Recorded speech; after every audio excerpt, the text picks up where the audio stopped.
Good morning, you guys. How is everyone doing? How is everyone? I'm gonna let you guys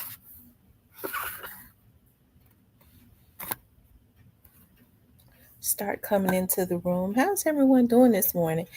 Hey, your choice towing. I've been up since like 5. Yeah, because I did a video at 6. So I've been up at 5. I got up and started watching. I went to sleep last night and I didn't watch. So y'all know I I have this thing and my grandmother did that to me. I have a phobia about dirty clothes being in a dirty clothes hamper.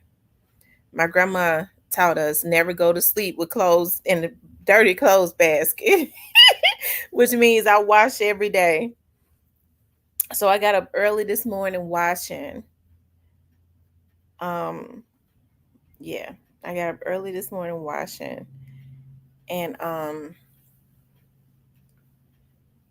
and doing some organization, doing some organizing. I gotta go over to my studio a little later. Hey, Exotic. Hey, Tyranny. Hey, Tanique. It's my first time seeing you in here, Tanique and Exotic. Hey, Leo. How's everyone doing this morning? I was gonna do it inspirational this morning. Y'all know we normally give everybody like 5 minutes to start getting a notification. So I guess, since I didn't do the inspirational video this morning, I can kind of put this into the atmosphere, put out the type of energy that you would want to be reciprocated to you. Okay. I know oftentimes people, we have excuses. I woke up on the wrong side of the bed and I just ain't in the mood. I have an attitude this morning. We got to stop. We create our reality, okay? Because words are powerful. Our energies are very powerful, our beings. I have been here. I'm just getting back on. I love it. Thank you, Tanique. So create your day because you can do that. Create what you want your day to be. I think people forget how powerful they are. Even when you encounter with negative people, you have an encounter with negative people. You don't have to you don't really have to have an encounter with them. You can cut that off as soon as you see what type of energy that they are on. You can choose to say no, not today. I'm not feeling that energy. So I choose to um turn my back on that. Even if you have to work with them, I choose to turn my back on that. I'm gonna stay away from that today. And then if they because sometimes when people want to aggravate, it's a lot of miserable people. Just kill them with kindness. When they try to bring you negativity, oh, okay, because sometimes that kills them. A lot of people don't know. Sometimes you can keep people when you have to work with them away from you when they are intending on or they just insisting on bringing negativity to your day. Kill them with kindness. Oh, girl, did you? Okay, all right, I'll do that. But listen, such and such, I'm so happy. They don't want to hear nothing about you being happy. A lot of times when you start telling them good news about why you're happy, that's going to keep them away from you. That's what keeps them away from you. Okay, I don't even want to be around them because I'm miserable. I don't want to hear nothing about them being happy. You notice how sometimes when you start to tell people good news, they don't want to hear it. They'll cut you off. They'll try to stay away from you. Their energy change, especially when they are miserable. Sometimes that's how you have to do people because everybody has to make a living. When you have to work with people, if it's a boss or whatever, you kill them with kindness and you start telling them how happy you are and what has made you happy, good things that are going on in your life. That keeps them away from you. You don't have to worry about them bothering you at all because people want you to be miserable. They want to pull you in with them. Okay. And once they see that they can't make you miserable and you start allowing that sunshine on the inside of you exude. Some people want to stay up under dark clouds. But you start letting that sunshine exude out of you. And we have to all tell ourselves this because I know people saying, but says the girl who cusses everybody out when they piss off. We all do that. right? But we have to, a lot of times when it ain't no way around difficult people. Like if you have to work a job, there's no way around a difficult boss or coworkers or whatever. You can't punch them in the face. You go to jail, you lose your livelihood. You can't do that. So when what you've been doing isn't working, it's time to change what you've been doing. Okay. It's time to change that. Start killing them with kindness, speaking about how blessed you are, how happy you are. That's going to keep them away from you. You go, dog, shoot, I should have been speaking about how happy I was and letting that happiness exude out of me all this time. Just start changing up what you do. You'll get a different result. Okay. And even if you ain't happy, if you keep faking it, you'll make it. Okay. It's always something to be happy about, especially if you got a job, you woke up and all of that. But just start producing the energy um, that you want reciprocated, right? You start putting positive things in the atmosphere. I know oftentimes we go, I'm on whatever you on. You don't have to be on what people are on. You don't let them determine what your day is going to be, because that's kind of letting them determine what your day is going to be. You're on their end. I'm on this energy because they own that energy. Don't give them that type of power over you. Don't give them that type of power over you, because that's all they want. Like I said, there are some miserable people in this world, and some of them are miserable because they've gone through a lot, all through their childhood and stuff. Some people are just mean because of a lot of the things that they've gone through. A lot of people are traumatized. They've been through a lot of trauma. And I get to thinking about like a lot of us who had good childhoods, who grew up in a loving home. I remember when I used to be on Facebook, and this is when my father was alive, and I would talk about how, close my dad and I were, how we had a really good relationship. We were business partners. And I remember a family member said to me, called me and said, hey, you know what? I think you need to stop doing what you do. And I was like, what you mean? It was like, stop talking about how close you and your father are. And I was like, I'm just giving my dad his flowers, you know? And they was like, well, what you have to understand is you have a lot of women watching you, and that makes them hate you. That makes some women hate you. I said, because I say that I love my dad, that I have a good father. It's like, yeah, because it's a lot of women don't have affection from their fathers. They never had a father, don't know who their father is, or their relationship just was not good. Right. And so it makes them want to attack you. I was like, wow, hey, that's when I was just getting into social media really like that. And I didn't know. I didn't. As much as I had, as long as I had worked for the police department, I didn't know, because I have not been around people like that. I've had my core people, even with the job that I do now. I do private investigative work, so I'm still not around people. I'm by myself in disguise all of the time, right? And so interacting with people, I've always had my core friends that I grew up with. My cousins were my friends, right? Mainly, they were my friends. But when you start dealing with people like all over the internet, come from different walks of life, you'd be surprised. When you have to work with them, I've always been very quiet and stuff.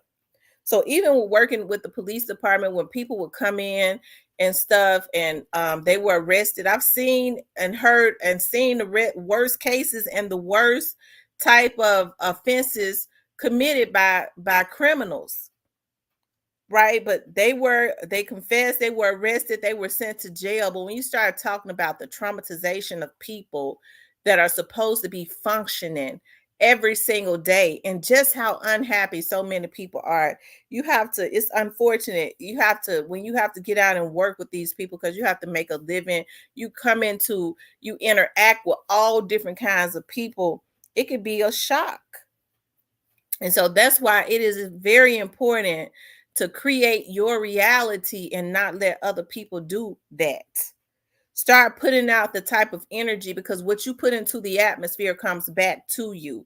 Start putting out the type of energy, start speaking out what you want, sending it into the future, preparing yourself and doing what is necessary to be able to recoup that And by the time you get into the future, by the time you prepared yourself and you arrive in the future, because we're all gonna arrive in the future. Tomorrow is the future.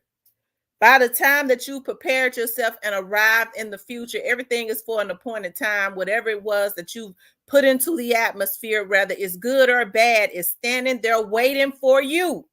Always remember that, right? Speak it out, prepare yourself, and by the time you arrive, when it's time, you prepared yourself for it, what it is that you want, because you've manifested that, whether it's good or bad, is there waiting for you. Always remember that. So stop being on whatever people are on, because you don't ever know what type of energy people put into the atmosphere. Some people just worship Satan, they worship evil. And so we find ourselves saying, well, I'm on that energy. And that's why you're miserable, because if you don't worship Satan, that you start getting on their level, you're going to get whooped raggedy. You're going to get whooped raggedy. So always remember that, okay? Always remember that. I get his point, but you have to live your truth. If someone hates you because of your truth, that's on them. That's true. Anyways, you guys, I wanted to talk about Youngdolphs family. Okay, pray for Youngdolphs family. I tried to do a video. Don't y'all know that I was doing a video on this? And one of my clients ended up calling me, and I was talking, and I forgot that I was doing it. I was like, oh, I got to take this call.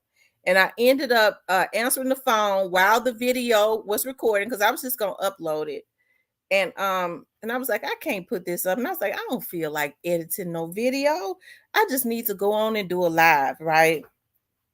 And I had gotten to like 18 minutes of the video. But I was talking about pray for a Youngdolphs family, as there are hard days ahead of them, right? And I was thinking about, as everything starts, because it's not coming to a head. Everything is just getting ready to start, right? Everything is getting ready to start, and as it relates to the trial, as it relates to a whole lot of stuff, right? When you start seeing witnesses and stuff come in, when you start seeing all of the evidence and hearing about all of the evidence that the law enforcement entities have, right? When you start thinking about 1,000,000 pages worth of evidence, that's a lot of stuff, right? That's a whole lot of stuff. And I think about, his wife, who I call Mia his wife. Okay. I started thinking about Mia. I started thinking about his children, his mother and his father, his sisters and brothers, and his uncles and aunts, and his cousins, and his artists, and all of these people that had a everyday relationship with him. And I don't care. And I gotta say this, and I know a lot of people ain't gonna like it, but I got to say it, because it's on the tip of my tongue. Okay.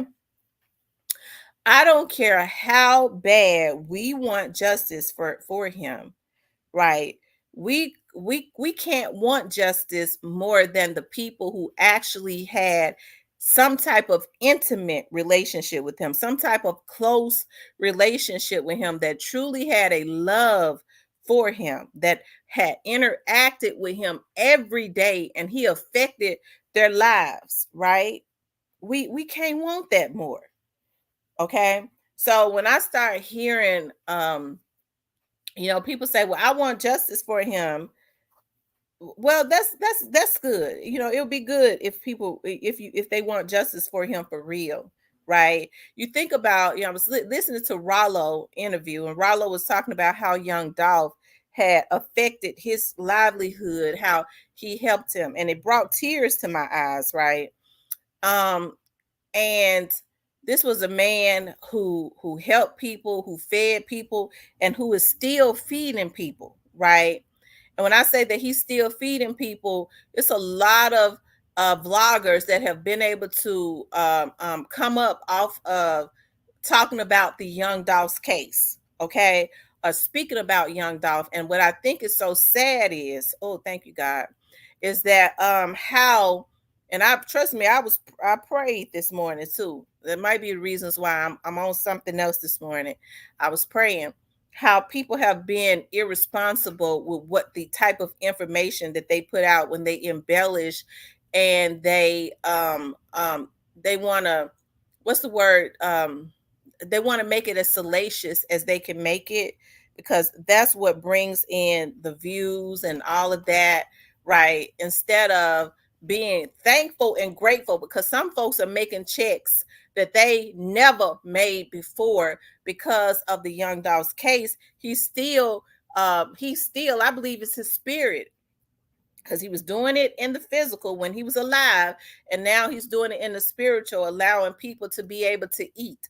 All some people ever want to do is be known. Okay, so some people are known by lots of people because of Young Dolph, and it's extremely hurtful, because I have integrity when I see people misusing what could be what could end up being what could be good for them, even in long term. I think about long term situations.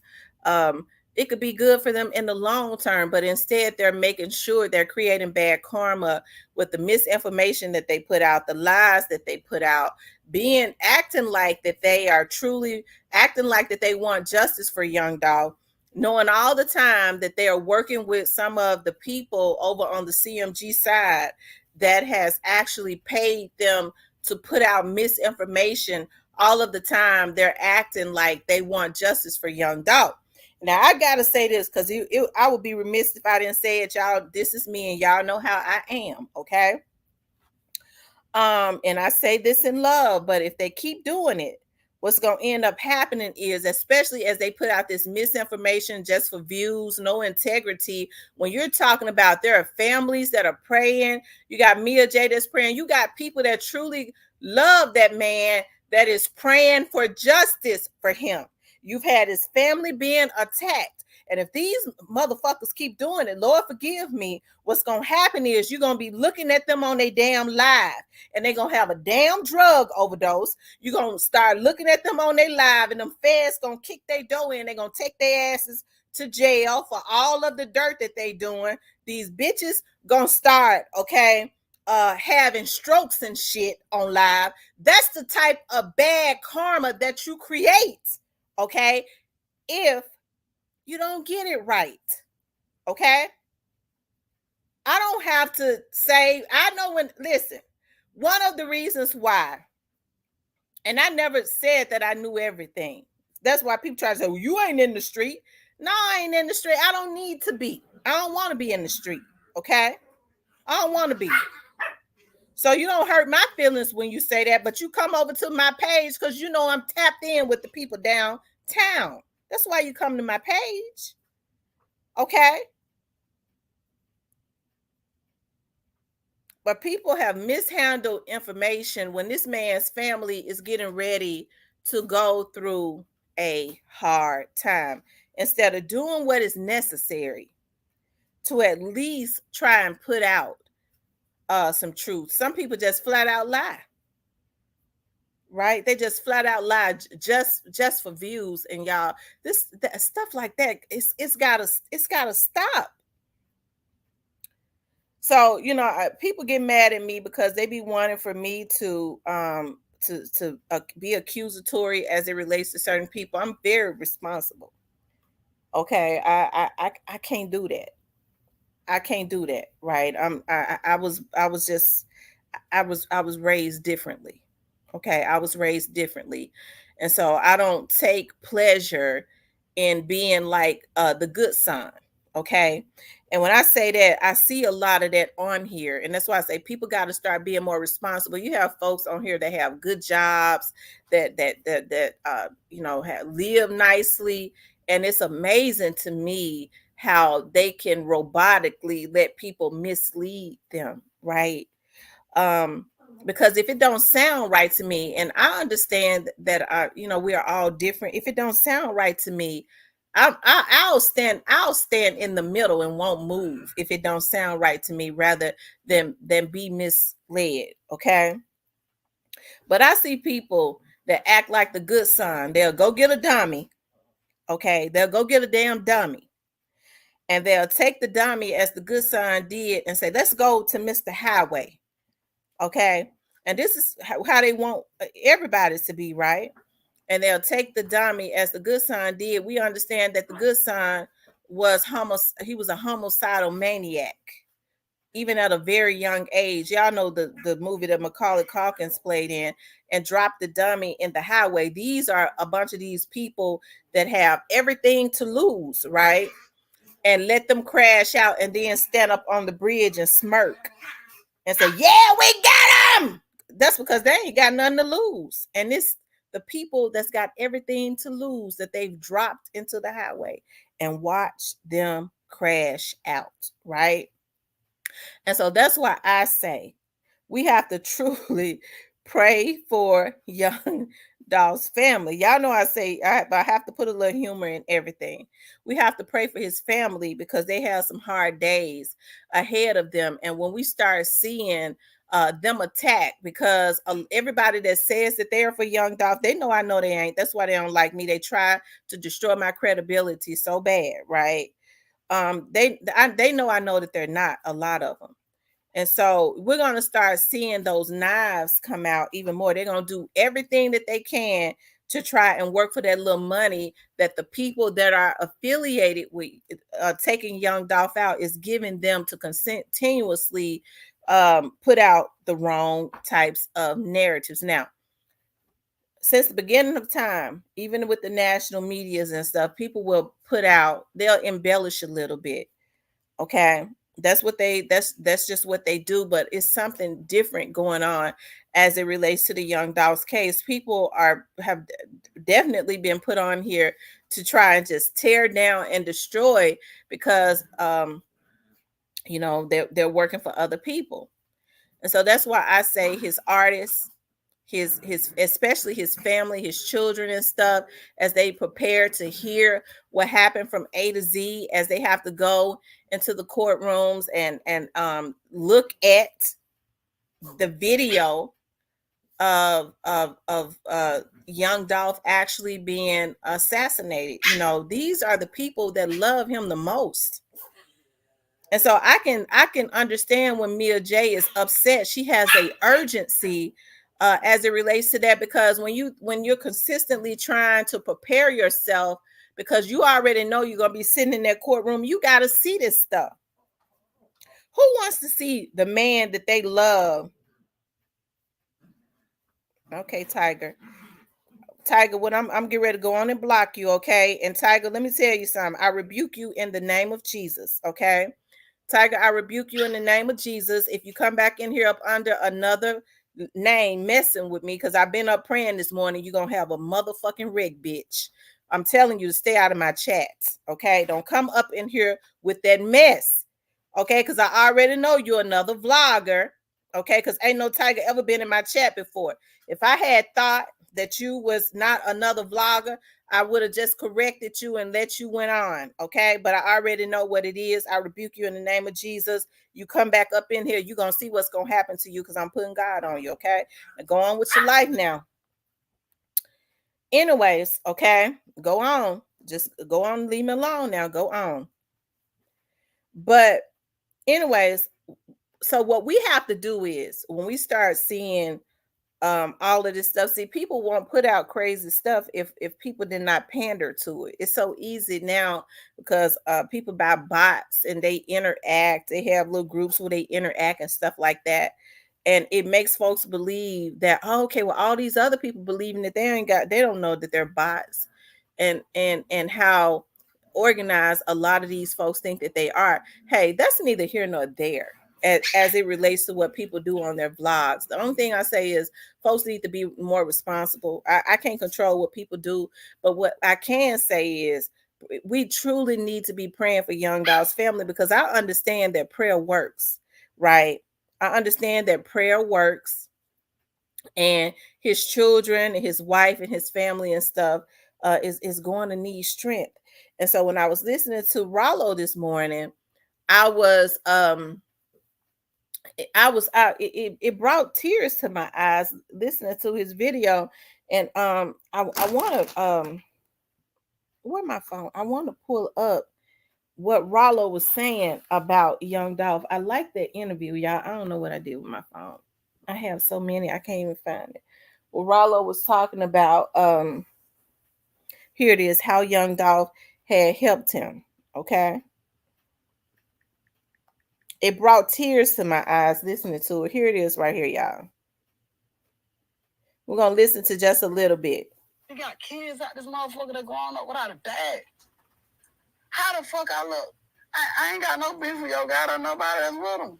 Or whatever. I ain't saying he did it. I ain't saying that. Yeah. Whoever did whatever they did. But for me to be fucking with a nigga that this man was hating, you know, Yogotti was my favorite rapper all my life. Mm.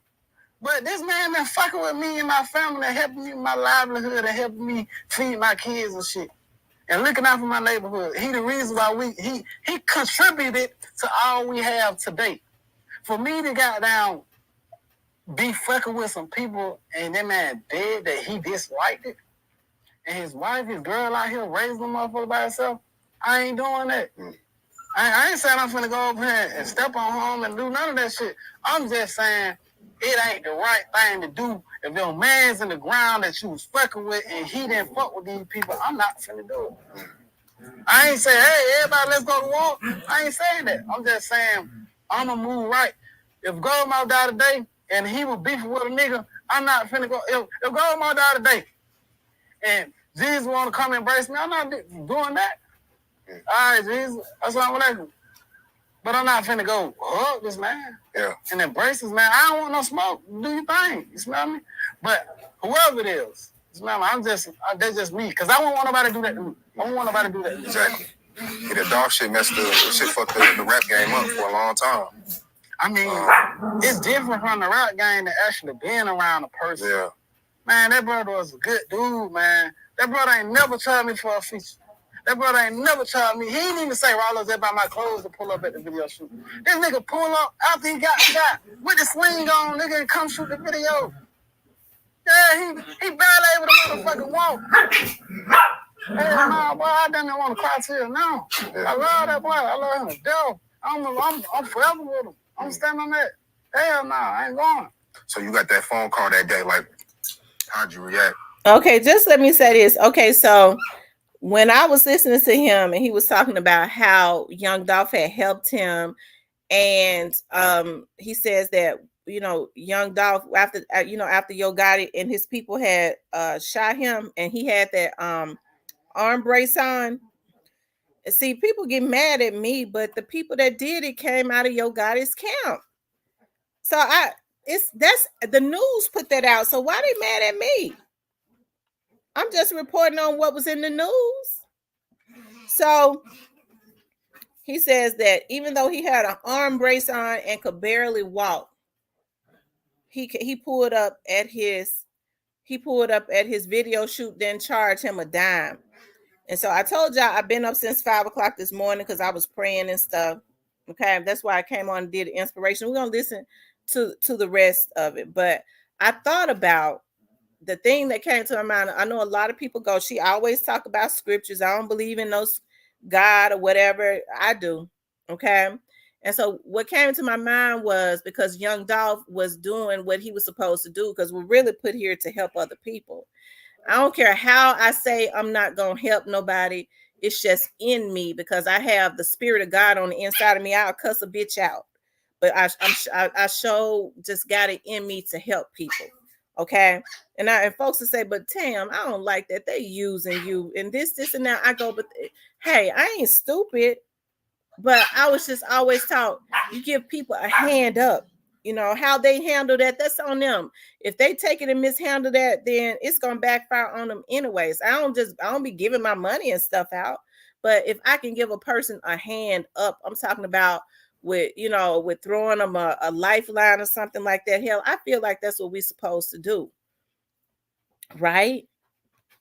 And so what came to my mind was, because I was up praying this morning, I've been up since 5, and I started listening to Ralo when and I didn't listen to all of the video.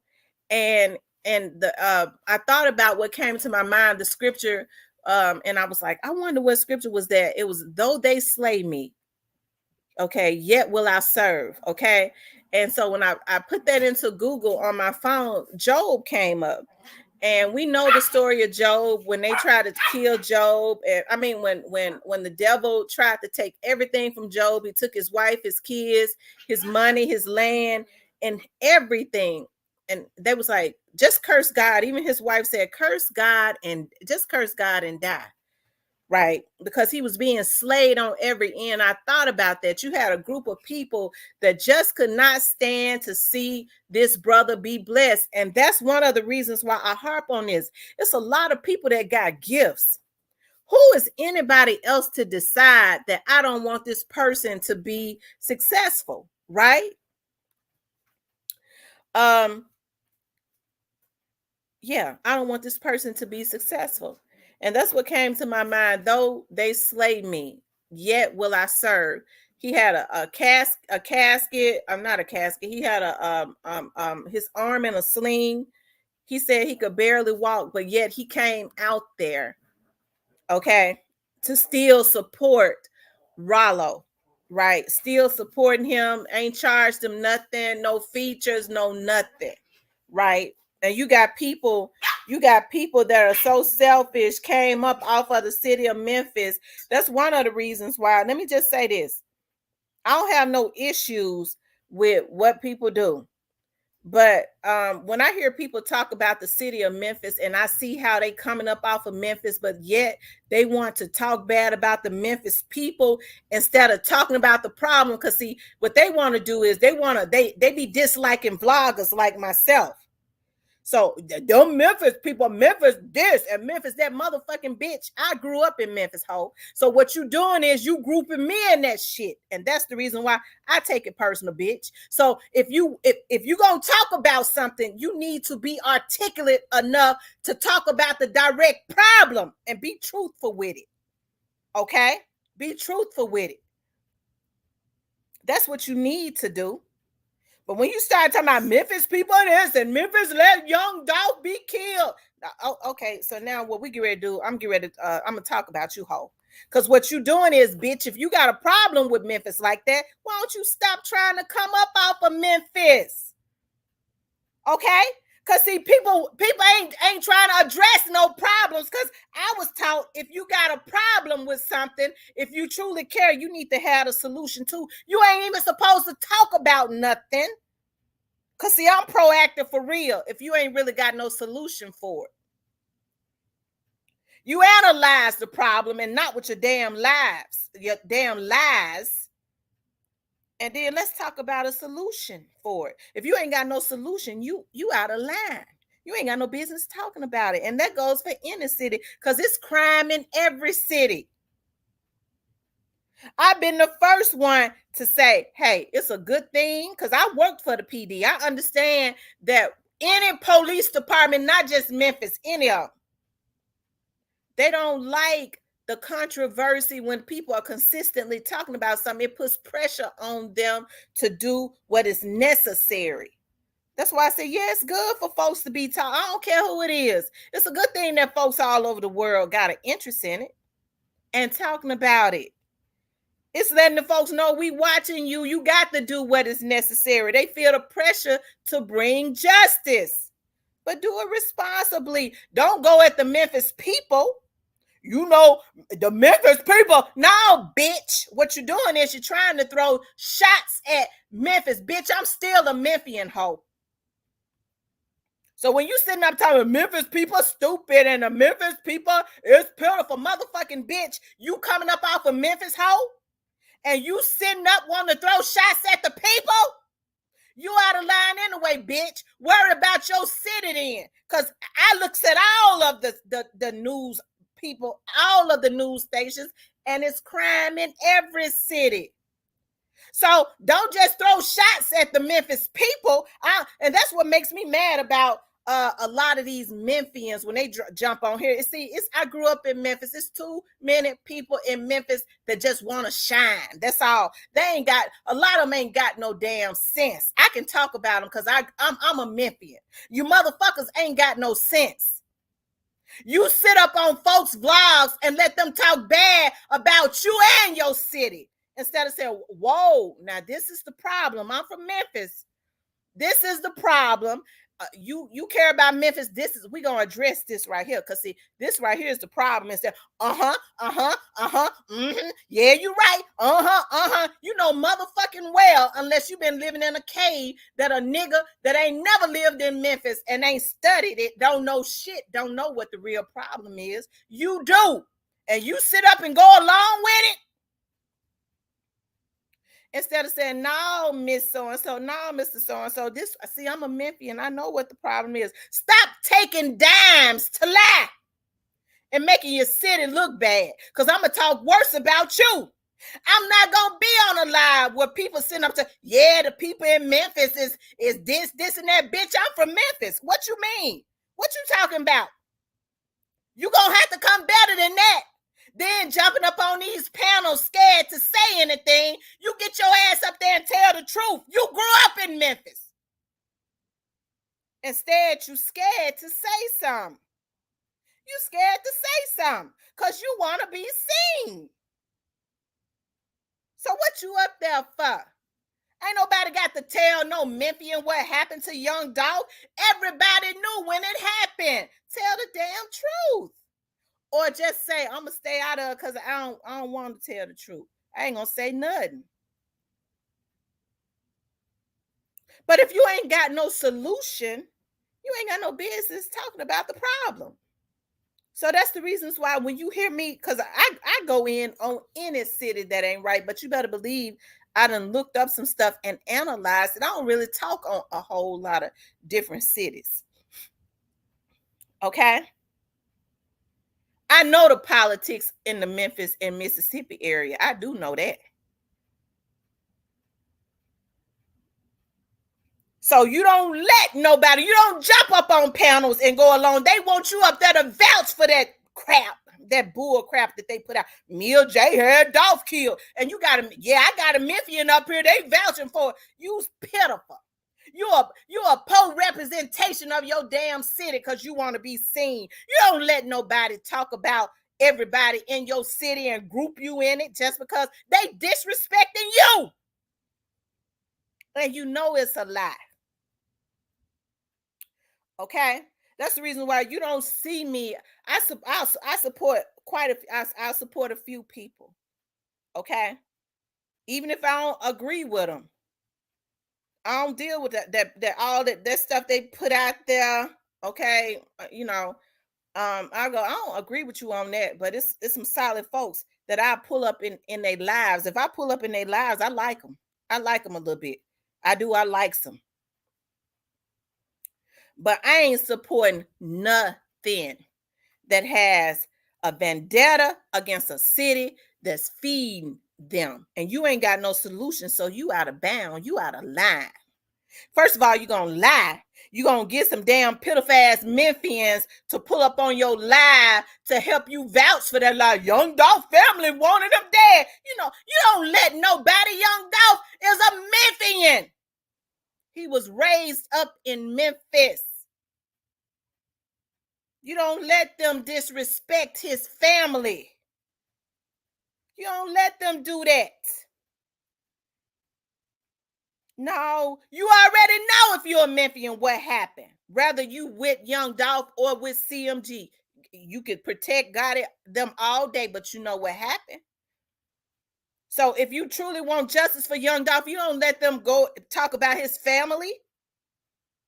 You don't let them do that. Wait a minute, you out of line. You making money off Memphis, and you gonna sit up and disrespect his family? Hell no, I ain't gonna stand up. I ain't gonna sit up on your panel. No, cause see, regardless to what you say, because they ain't gonna let you say much unless you agreeing with them. They only got you up there to make them legitimate. I got Memphians up here. Ain't that right? See, I hate a nigga like that. Instead of telling the truth, how about just not even being up there like that?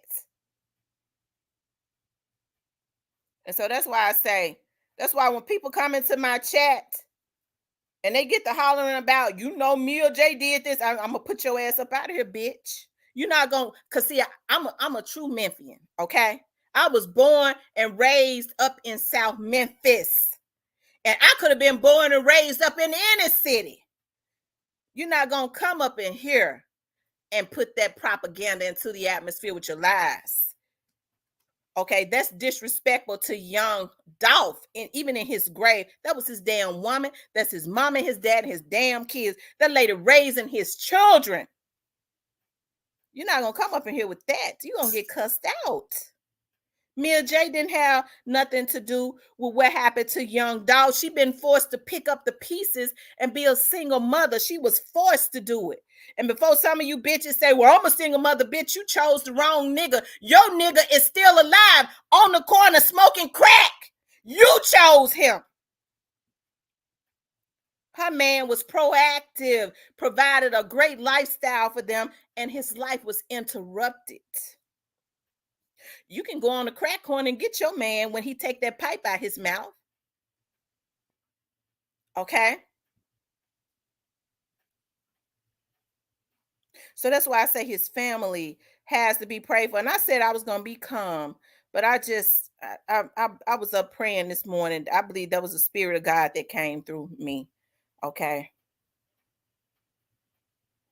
CEO Jizzle said, don't nobody smoke crack no more. That's an old person's drug. Okay? I get tired of the disrespect. So I feel like when people get to hollering about the Memphians this and Memphis did that. What you mean? I'm a Memphian, so what you talk about? What did I do? Y'all let them go. Y'all let that cookie shop open back up. Ooh. And then these folks let them get away with it. So you're saying, because see, it's crime in every city. So it ain't no crime in your city. And if it's crime in your city, what you saying is, so basically, when it's crime in your city, that means you let it happen, right? No, I ain't let it happen. Well, how we let them kill young Dolph? So these people need to start being more responsible with that. And that's why I say it's harder days ahead. Okay? It's harder days ahead as it relates to his family. Okay? It's harder days ahead as it relates to his family. Because they got to witness, they got to look at all of this. From the time they got behind him and started trailing him. Y'all see, they gonna all of this stuff. Because see, Mia J has had her children and herself in counseling.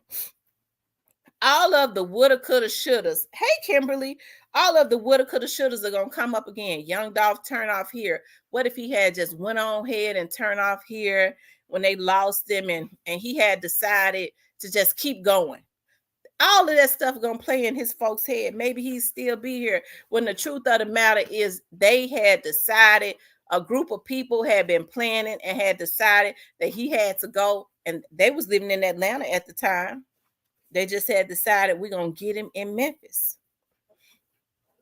If they had not got him on November the 17th, it was already set in stone. They had already planned that he got to go. Because somebody just wanted him gone because they could not accept his success. They would have got him another day. Okay. And if they had got desperate enough, especially after he got the flossing and all his other artists and stuff started blowing up, they would have it would have been outside of Memphis. They would have been saying, we're gonna get him anywhere we can get him. Because they had already tried to get him in North Carolina 2 times. Did the North Carolina ins isn't that what they're called? What's North Carolina people called? North Carolina ins? I would assume whatever they're called. The Carolina people. Did they let them shoot him twice? They popped him in LA. They hit at him in North Carolina. They actually popped him in LA. He didn't die. He almost did. Did the California people, were they the ones that everybody in California, that big state, they let them do it in Los Angeles? No, they didn't even know that they was going to do it. The California Police Department didn't even charge nobody. Memphis have charged at least 3 people. Has been put in jail, at least 3, as it relates to this situation. At least 4. Because I wasn't even thinking about Orange Mound Quet when I said 3. So at least 4. No, at least, let's see. Straight Drop, Cornelius, Orange Mound Quet, Jamarcus, and the other boy. Okay? So at least 5. Carolinians. Okay, thank you, love, Big Pink. Carolinians. I have to get my tongue is tired because I've been fussing. Okay. What's up, Blackwood News? What's going on out there in the streets today? I saw you was out on the scene last night. It was a shootout.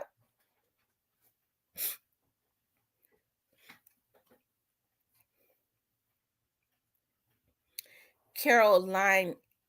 Caroline Lens.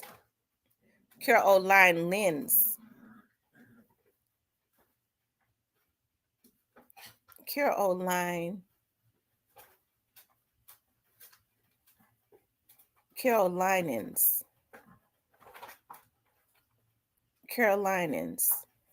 Did I say it right? Carolinians. Did I say it right, Big Pink? Oh, I be wanting to pronounce words right.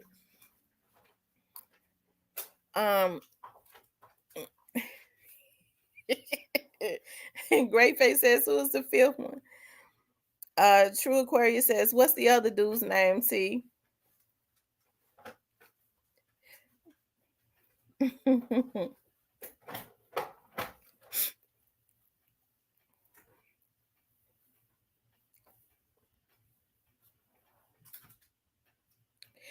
Anyways, you guys, this is why I say his family has to be prayed for.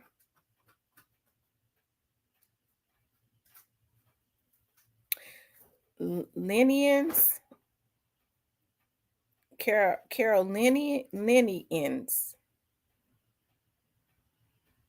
Because Lynn is spelled Lynn. Lynn. Oh, Carolinians.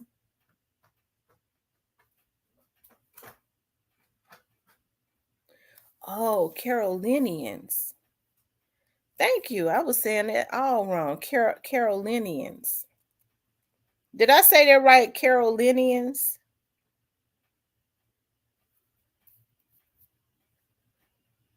Oh, good. Because I had a hard time saying Carolinians because it just, my tongue didn't want to do that right. Carolinians. Good. I could say that. It rolls right off my tongue. Carolinians. Okay. Oh, thank God. Because I be wanting to pronounce words right, y'all. I have issues. That's why I always be looking up words. Like I get really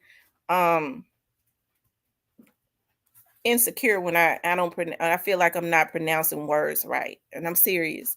My dad made me like that. Girl, is that word right? Is you pronouncing that word right? That's why I still got encyclopedias that my dad bought us. We got encyclopedias, and I'm like, did I say that word right? I'm always Googling. Now, well, Shondell is not in jail.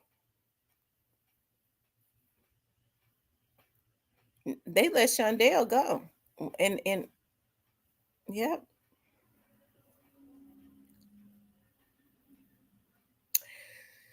Anyways, you guys, let's finish listening to Ralo. Let's listen to this last little bit. Was it like in shock or? I had got caught on my phone that day. I got caught on my phone. And the judge said if he ever catch me with another phone, he was gonna smoke my boots. I was gonna get a lot of time. So I actually got charged with a phone. So how you kept getting caught with a phone though?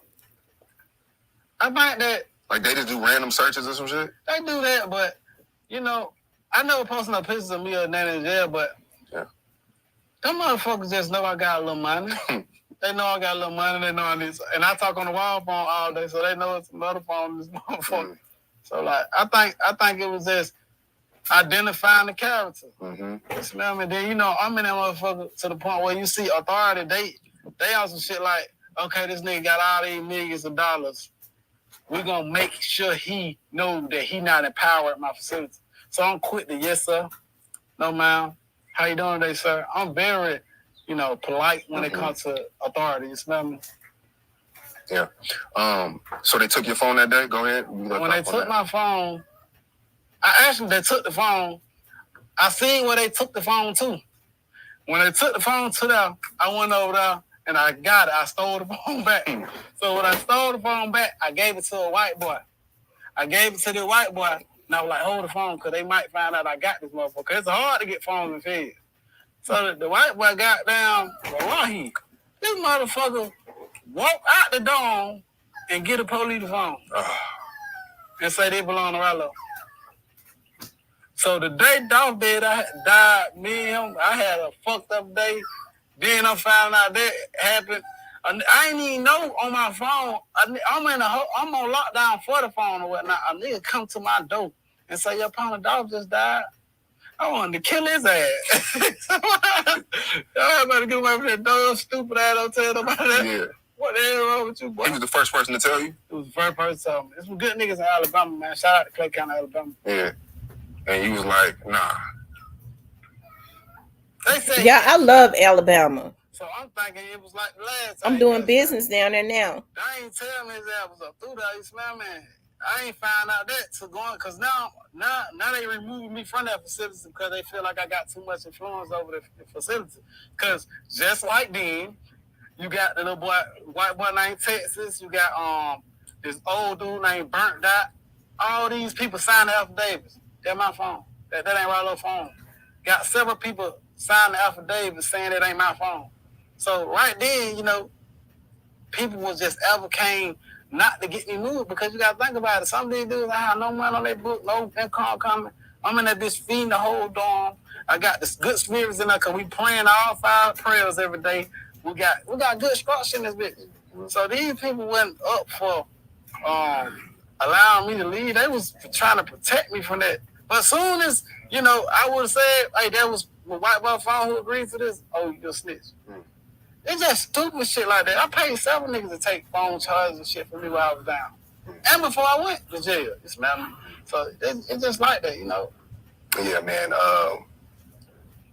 Dolph was in the city that day, camouflage vet, and he was spotted at the cookie store in Memphis, man. Right. And shit was all over the internet that day. It was a real bad day. That was a real sad day. I think that every day from that day was bad. Yeah, like I said, it really hurt the you knew him personally, but that really hurt the rap game as a whole too. I understand. You know, a lot like Nipsey, you know, hustler, entrepreneur, independent, getting it from the mud. Yeah, man. Shit fucked up. So we all know Thug is currently fighting the case, right. And you've been really vocal about, you know, people not speaking up, saying free Lucci, right. Not campaigning for Lucci. You've been really vocal about that, right. And a lot of people, you know, in this rap game, there's not a lot of people who have a backbone, and you're one of the few that speak, you know, how they feel. But you've really been consistently on some, you know, free Lucci shit. Right. What's that connection with you and Lucci? Man, Lucci, we kind of like, he popped off a little bit before me in the rap game. And him and I came up with a couple records, like Every Day. That was our first song. And Young Scooter had called me and was like, well, they playing the Everyday song every day over here. So, you know, that was one of my biggest songs that I had at that time, outside of the song I got with Future, the Can't Lie Future. The Can't Lie feature that I had with Future. Okay, you guys. Shout out to us, Just Say Cheese, but that was a good interview, right? So he talked about, you know, even he was talking about how emotional, and it made me emotional too, when he said that, you know, Dolph had just gotten out the hospital from being shot in California, and he said he could barely walk with his arm still in a sling, and he pulls up at my, he pulls up at his video shoot. And like I said, that's what I thought about. I was like, this morning when I was up praying, and I listened to this after, and I thought about, I was like, dog, that dude just did. That's why he said he didn't care anything about money. He was doing what he wanted to do, with his money. He made sure that his family was taken care of. That's why when people try to go hard at Mia, hey, when they say, well, she benefiting from what he left behind. That's what a real man do. Too often, people don't know what families that truly love you, a spouse or whatever. If you got young children, whether you are a man or a woman, you supposed to have some insurance for the other and make sure, not no insurance, no burial insurance. I'm talking about enough money that your spouse can put away some money, have some insurance for your kids to get when they turn 21, and for your spouse, so the spouse that is left behind, that is now a one-parent household, won't have to struggle. That's what real men do. He took care of that household when he was alive, and the man had already said, my kids gonna know I'm their father if I pass on. Ain't their lifestyle ain't gonna change. Mia J ain't got the struggle. That's how it's supposed to be. Too often people feel like struggling is how it's supposed to be. Yeah, I was down for him. I made sure that Junebug was put away good. I sold fish plates from dawn up to down for 5 days. Whereas if Junebug ass didn't care enough about you to even have no insurance, you probably ought to put his ass in a box and throw him in somebody's backyard and put some dirt on him. Because he wasn't thinking about you or his children. Right? So people get too used to the struggle. That's what a real man does. He leaves wealth behind for his children. That's how it's supposed to be. That is the mother of his children. I believe she was going to be his wife. The Bible says when a man goes up into you, then you married. But if that's the case, a lot of you then been married 100, 200 times, right? But as far as I'm concerned, they was living together as man and wife. As far as I'm concerned, she is wife. Okay, that's a woman that he loved, and he proved that he loved her because he loved. We don't see where Mia, she looked just the same as she looked as far as her upkeep when young Dolph was alive. Okay, he did the same thing for his family. He was taking care of his dad and stuff. These are the things that he had his stuff in order, and it's sad because he was 36 years old. That a 36-year-old man, in which you should do it at any age, would even have that on his brain that they probably gonna take me out at any time because of my success. And Yogotti, big Eminem head, jug head ass, think that God ain't gonna whoop him raggedy. He thinks he gonna get on, pay folks to be on a damn magazine line like he making 100 mil, and he ain't gonna get it back. I'm like, Ralo, listen. I knew Yogotti's music before I knew Youngdolphs music because Yogotti was more my era. My cousins and them loved that dude. They hung out in the clubs with him before he was ever even big. I'm talking about Yogotti. Right? So I don't have no reasons to be sitting up hating on him other than this man didn't do it right. Him and his people didn't do it right. Zach ain't even from Tennessee. Head is from Tennessee. Moneybag and them are from Memphis and stuff. They didn't do that right. They know they wrong. And so it's sad that people they feel like, hey, young Dolph was a problem. He gone. We got an instant gratification, but they're not thinking about the long road because they put that stuff into the atmosphere. That's the type of energy and karma, whether it's good karma or bad karma, you put that into the atmosphere. And unfortunately for them, when they get into the future, what they put into the atmosphere, when whoever it was that was involved with taking their boy out, they sent their karma into the future.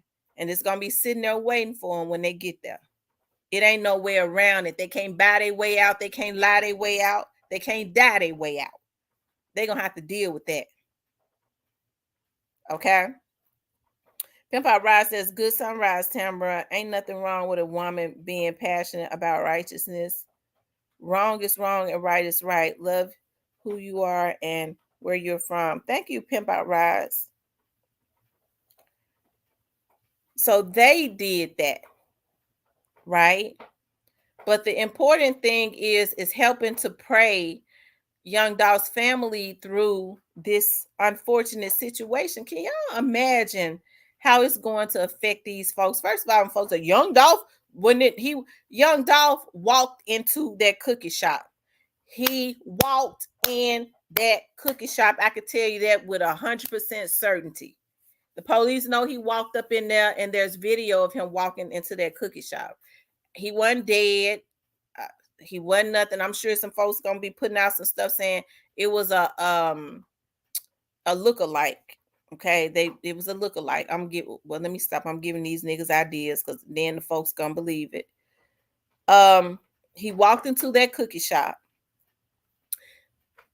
They had spotted him. They made contact with the people to let them know that they was on him, that he had walked into the cookie shop, and they told them, make sure that he does not walk out of that cookie shop.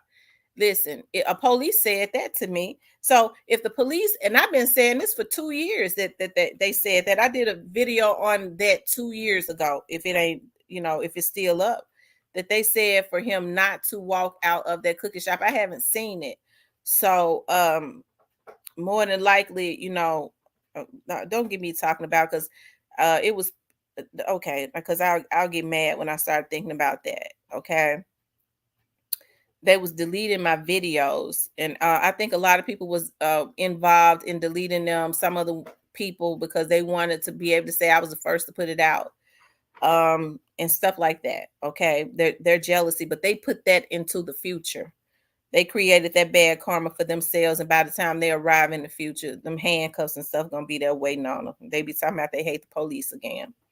Okay, because it ain't just me that they violated like that, but it's the same type of stuff that happened to Young Dolph is going on here. That's why I say people have to be very careful about what who they follow. Right? You have to be careful about who you follow, because some of these people have been paid to put on here to create a narrative. If you notice, people their suspicions and antennas ought to go up when it is obvious that there was a pattern of trying to take Young Dolph out. And yet you see certain pages blaming everybody except for the people that did this. You don't ever hear them talk about Black Youngster. You don't ever hear them talk about Yogotti. You don't ever hear them talk about Jook.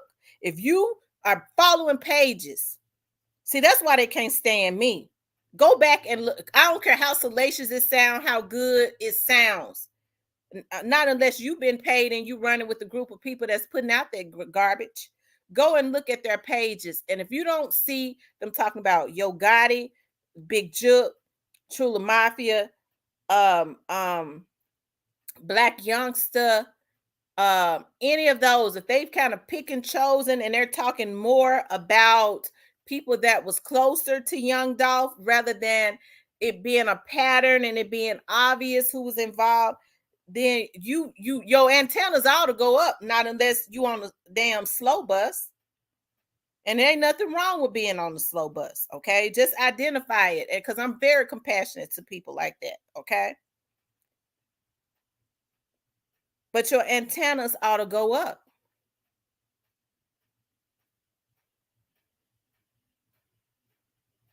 Okay?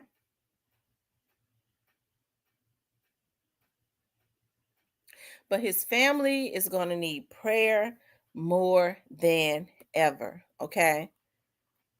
Can you imagine having to sit there in that courtroom and they play a video of your son's last moments?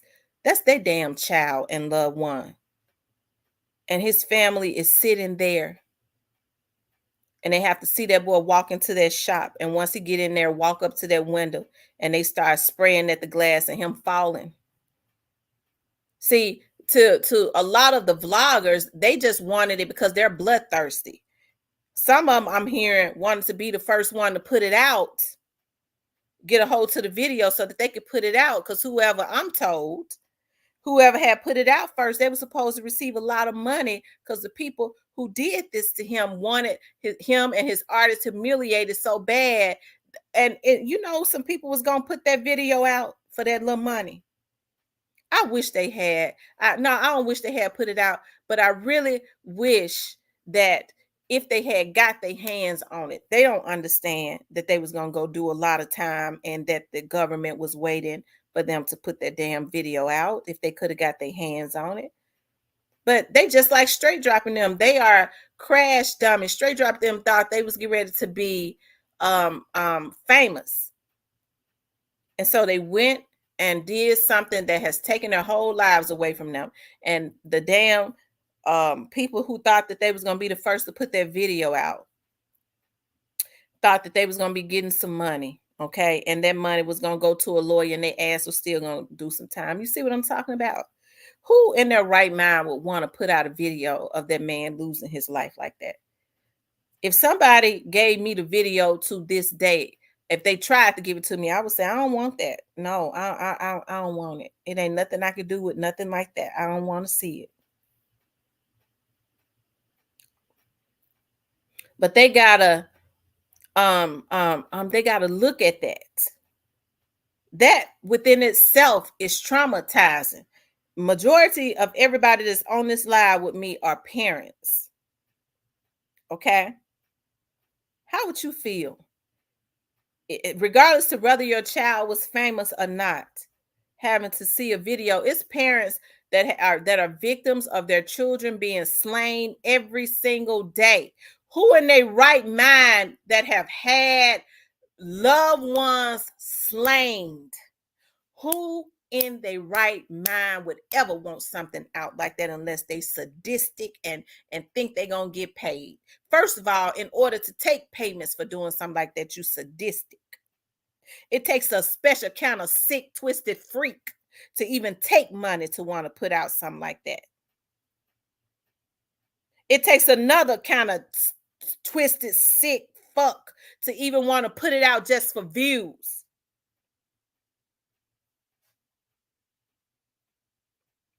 That's why I said this family got to be prayed for. It's too many different energies that are watching this case that are just view hungry and money hungry.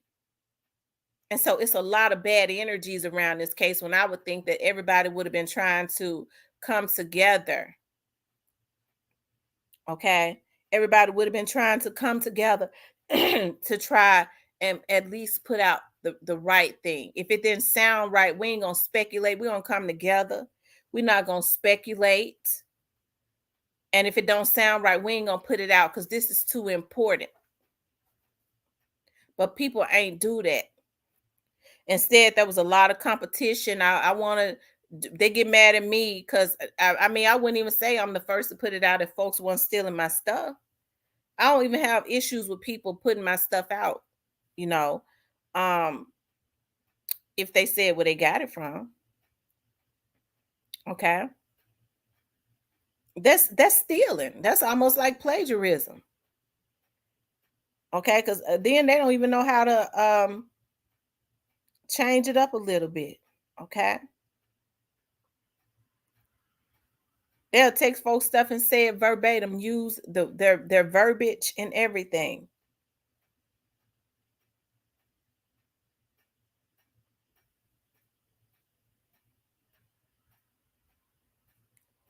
But the important thing is that the family has to be prayed for. They have really hard days ahead of them.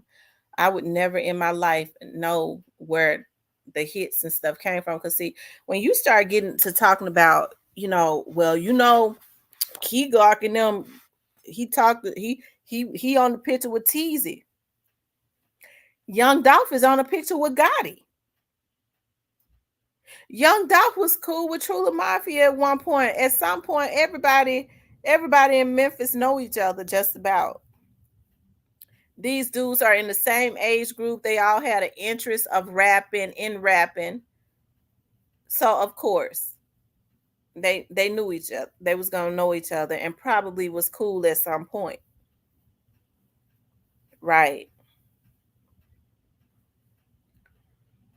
So, you know, I think that's one of the reasons why I really just want to see his artists really just win so bad, because their CEO was taken out, not because he did anything to anybody. They took him out because he was great. The same thing happening on YouTube. You got folks trying to take folks out, trying to defame their character, doing all types of stuff. Just like there's going to be justice for Youngdolph's case, there's going to be justice on YouTube. That's the reason why I can kind of throw out shots now, because I know it's going to be justice. But it shouldn't even have to be like that. I don't get any gratification of seeing people going to jail about unnecessary stuff. So when folks say, "Yeah, but you wish jail on straight drop them," yeah, I wish jail on anybody that break laws, especially when they are crimes against persons. They interrupted that young man's life, and a message has to be sent. If you're gonna send a damn hit, bitch, your ass is going to jail. If your big watermelon head, big jelly belly ass can't stand to see nobody be blessed, you ought to go hide up under a damn rock. Because if you send a hit, that's your life. So you can stay on the water all day. If God wants you, He gonna get you. You can try and run the valley. You can try and run anywhere. Okay. You can try and run anywhere. I'm getting ready to jump on the boat. Okay. You think you can't skip. The laws of the earth is whatever man sows, that's what he's gonna reap. So it'll be better if you go ahead and let the folks get you, because that boat will flip over and you'll be up under it, up under the water, because you're going to reap what you sow. So I can't understand how people can put all of this stuff into the atmosphere, all of this mess that they created, all because they wanted one man gone for being great. Yeah, but he was talking words. You can't do nothing to nobody. You can't kill people just because they hurt your feelings. Like I said, if you can't stand to be talked about, what you need to do is you got to get out of the music industry, especially if you're a man. You got to get out the music industry, go join a ballet class, put on your tutu and stand over and bend over. Stand up on your tiptoes and bend over and shake some ass or something, because you too damn weak. Okay? You too weak. But at no point or time are you supposed to be able to put into the atmosphere that it is okay to take somebody out and make all of these damn misled young adults believe that you can put a hit on somebody, or they could take some money and they're going to get away with it, because it can't happen like that. It ain't going to happen. And so what these young dudes need to understand, these ones that's got the money, I mean, they traveling. You know, they stand on the water. They think they can escape justice. Their money might buy them a little bit more time. These dudes that they paying, giving this little bit of money to do it, their money can't buy them no time, because they ain't got no damn money. You can't even take your damn family out of the hood with your stupid ass when you take money for hits. I'm going to do a hit, then I'm going to have some money. I'm going to go live somewhere else. No, you're going to go to jail, or you're going to die, because when the folks get hot on you, the people that paid you to do the hit gonna kill you. The folks that you took out, people ain't gonna even have to retaliate against you. The folks that paid you to do it gonna take you out, like they was getting ready to do straight drop, like they trying to do to him now. And y'all think he ain't gonna tell everything? So that's what these young dudes need to understand. This is the type of stuff that happens. This is the type of stuff that happens. Okay. Kimberly says, did you see the live? And yeah, y'all make sure y'all subscribe to the channel. Somehow they able to get into my account and they start deleting my. Somebody is really worried about my subscribers. Bitch, I'm still better than you. You could delete subscribers all day, ho, until they arrest you. And bitch, I'm still better. I don't care how I cuss, my vocabulary better, I look better, and I'm better. So you can pay hackers all day, bitch. You can't beat me. I'm true to this. Okay? So you just a miserable mother sucker, whether you man or woman, because you got to be a bitch in the flesh if you're a man paying hackers. Y'all see how my numbers jumping? Okay? I believe it be that channel that said, Yogotti, they be, putting out all that stuff and talk about Yogotti. In the very beginning, they had on their vlog that Yogotti didn't have anything to do with Young Dolph. They've been the one to be, that was put on here to try and steer a narrative, okay? But people be looking at it, but I digress. All right? But y'all, we have to do better. We do it. And I'm serious. In all seriousness, we have to do better. His family got to be prayed for, and the vloggers are gonna have to. I'm talking about the ones that has some righteousness in them. Are gonna have to start doing better with what they put into the atmosphere. Because I'm gonna tell y'all something. I'm gonna vlog on the case as much as I can. Okay. But I done tapped in with some people, with some real munties, and that's why I don't be on here like I could, because they've given me an opportunity to make a whole heap of it. I be down there in the midst of everything that go on, and it's a lot of stuff that I can't say, even when I hear it, until, because I'm responsible. I can't be getting people. I just can't say it. Y'all ain't gonna get me had the feds knocking at my door. Yeah, I talked about the Ralo interview just a few minutes ago. But that's the reasons why I can say with a whole lot of conviction that Young Dolph is going to get justice. His family has to be prayed for. The witnesses that really know what happened, and that's at this point brave enough to talk about that, we have to pray for them too. See, those are the main things. Not trying to figure out who the witnesses are, but to pray for the witnesses. Why in the hell would a vlogger ever if you talk about you want justice for a case, why in the hell would you ever want to know who a witness is and put it out? That's an oxymoron. There's something wrong with that. You already know what happens when you start putting out who a credible witness is. First of all, your ass is going to the feds. That's what's going to happen. Okay? Because you're interfering with an investigation and putting people's lives in danger. That's number one. Number two, what happens is, and these people know it, you intimidate the witnesses, and then you could get them hurt. You could get them killed. So if you truly want justice for a case, why would you ever even want that? Why would you even want to do something like that? That's not responsible. That's not conducive with wanting to see to through justice for Young Dolph, because none of us on the internet, not unless we know what happened, not unless we know everything that happened, and we can give the police something that they don't have. Okay, some of these people tapped in with the people that was a part of what happened, so I'm sure they know. They deal with the people that's tapped in with these little dudes that took Young Dolph out every day. Okay, but that's not. But we can't get him justice. It takes, even if you have some pertinent information, you can't get him justice. What you have to do is take it to the people and let them investigate it that can get him justice. And that's a commissioned police officer and a commissioned FBI agent. Okay? Not a vlogger.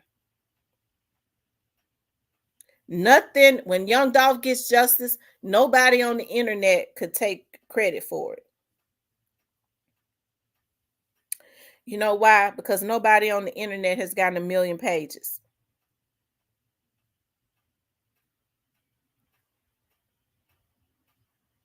Shout out to New Orleans, y'all. I love New Orleans. I'm gonna tell y'all something. I be loving. I love New Orleans. I love the bounce music. I be so intrigued with their accent. It's so funny. I was talking to my friend. Yesterday. I was talking to my friend yesterday, and she and I've been talking quite a bit. She came up on my panel. Y'all know who my friend is, right? She came up on my panel. She was talking about her nephew. Y'all remember McKinley Phelps Mack that used to rap with No Limit? That was sometimes he did 21 years for a crime that he didn't commit. But when I talked to his mother, I talked to his aunts and stuff. Their accent, and it's funny because when they hear me talk, my accent is funny to them. They go, "Your accent is so funny." I go, "Y'all's accent is funny to me too." They have a different accent. But I ain't gonna lie now. I be loving the men accent be kind of sexy when you can understand what they're saying. Cause sometimes I don't be understanding what the guys be saying. But I be listening to different people's accents. I respect every state as far as like I guess I could say culture or whatever. I respect that. When I hear people call in, that's why I'm very intrigued with knowing where people are from.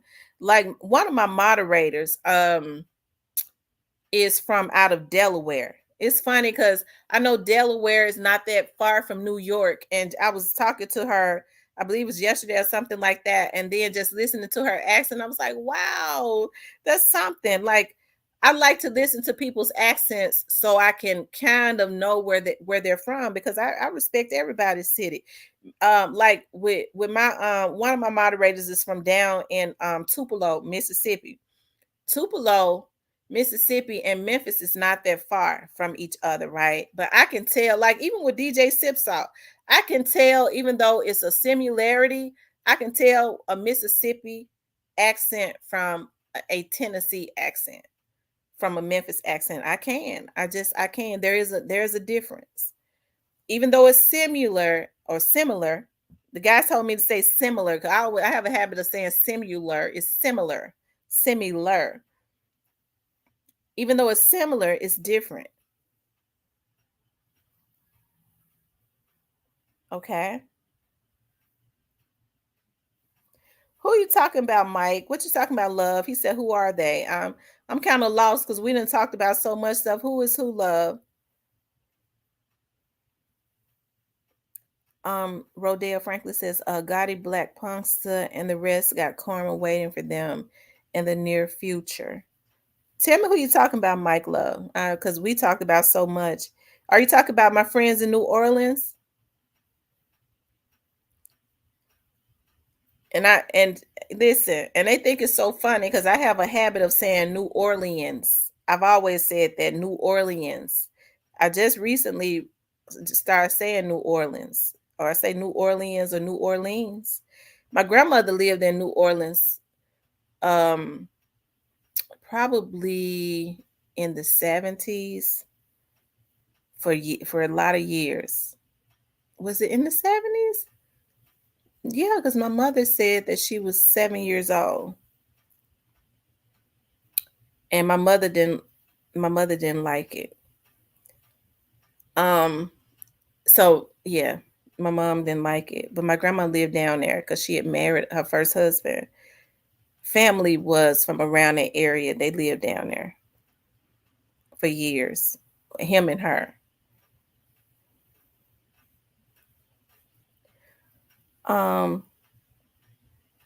Miss T, I see you pay attention. Didn't think you saw the similar comment.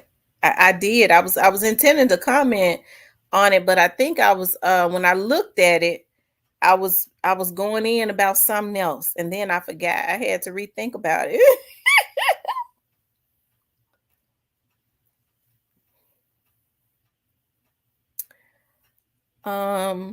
Yep. I think the people from, because I used to date a guy from out of Baton. He wasn't from Baton Rouge. He was from and then I say it wrong because I think they call it Baton Rouge. He used to call it Baton Rouge. Baton Rouge. I call it Baton Rouge or whatever. But he was from out of this small town over the bridge. They had got the 225 area code called Plaquemine, Louisiana. And he had an accent similar to New Orleans. I think their accent is a mixture of New Orleans and Mississippi. That's what I think. It's a mixture of New Orleans and Mississippi or something like that. Because if you start going to Shreveport, Shreveport has an accent more on the Texas style, a little bit more. Yep. But I be loving to look at that though. Listen to that people's accents. I know a New Yorker when I hear one. I talked to this guy from New York. He hadn't called me in a long time. Remember I told you I don't even know how we started talking. Yes, I do. He sent me a message on Instagram. That's what it was. I didn't even know who he was. It's so weird. But that movie, Paid in Full, was depicted from he and his friends. It's something. But he used to FaceTime me all the time. He has a deep, because he's from out of Harlem, a deep accent and New York accent. But he was real intrigued with my accent, I guess my country accent, because he would say that again, say that again. He's a real cool dude, had a wealth of knowledge. That's why I say, just because people come from the street and then they be, they get caught up in stuff, a lot of times they be very smart and methodical. They just get caught up in the wrong thing. That dude had a heart. Like when we would talk for hours. Like we would talk for 3-4 hours. He liked the FaceTime, and he would call me like once every 6 months. I guess when he broke up with his girlfriend, he would call me and talk for 4 hours. He wouldn't talk. I guess because it was like, I can't talk to him. I have to be looking at people when I talk to him. I was like, oh, okay. But he was very methodical. He was very kind-hearted. But when you looked at his story, because he has a lot of documentaries out there, that he did a lot of dirt. But when I would talk to him, I got the opportunity to see the softer side. And I was like, dog, this guy, folks think he's done some monstrous stuff. But he's just a cool dude that had up under all of that was a lot of hurt. He was very smart and methodical and all of that. Very giving. It's just that's why I say people are different. When we started talking about, he wasn't, and I'm gonna just say this, he wasn't no jealous-hearted dude either. He was not a jealous-hearted dude. That's why I say, even as I get back to the Young Dolph thing, because I try not to rear off. I'm trying to compare this now. I never heard that dude say, or I never heard, even in some of the documentaries that you see, that dude messed nobody over because he was jealous of him. And that's how it is with most real men. If you see them out there and they doing some type of dirt, it's probably because somebody tried to gank them out of some money or something like that. But when you start taking folks out just because they are great, I can't stand to see this dude flossing and flexing and all of that, then you less than a man to me. It is something wrong with that. When you start, those dudes, they didn't go and get young dudes to go and send them out and do their dirt for them. If they had an issue with a dude, they went and they handled that themselves. I'm talking about whether it was confronting them or what, because I'm not promoting violence. In no way, shape, or form were they weak enough to be getting the youth or young adults to send them out to go and take people's lives. To me, that's just too weak. Right.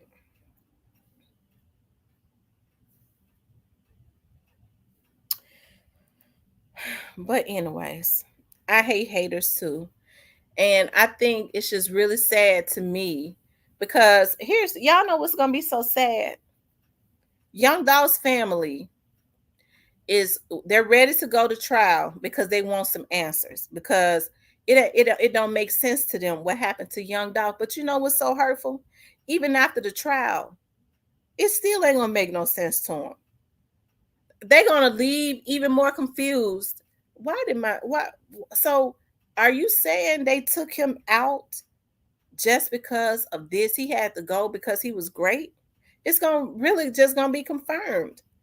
So I mean, it's just sad that somebody is in the ground simply for their greatness and somebody's feelings was hurt. When people started talking about, I don't like to see these men, lose their lives and stuff. I hate that all the other young men lost their lives. You talk about Teasy, you talk about some of the ones we don't even know about, and Big Juke. I don't think Big Juke's death had anything to do with Young Dolph, but I hated to see that. I didn't get any type of gratification out of seeing these men lose their lives.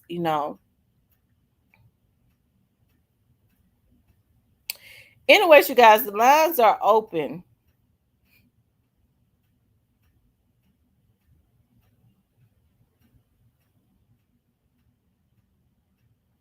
You guys, the lines are open. If you want to call in, you can call in before I get off. I said I was going to be on for like 30 more minutes. So if you want to call in, you can.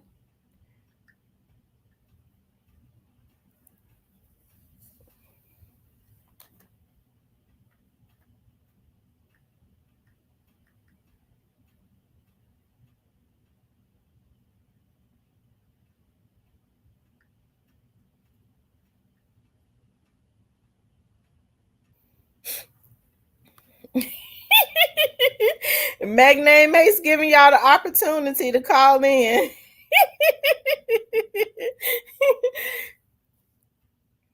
Tambora says that's why a lot of people, once they get real money, separate themselves from the public. They have to. What's up, Alabama hitter? They have to separate themselves. I don't think Gotti really care about Angela. Me neither. I think Gotti had interest in Angela probably in the beginning. Now he's seen what she's about, which means he done did everything he probably fantasized doing to her in the bedroom. And now that she see that he's willing to, he's making it look like he's doing this, and that for her on camera, buying her stuff. Angela came from a rich family, but she's, he sees that nobody is really intrigued with. At first they were, but now they're not.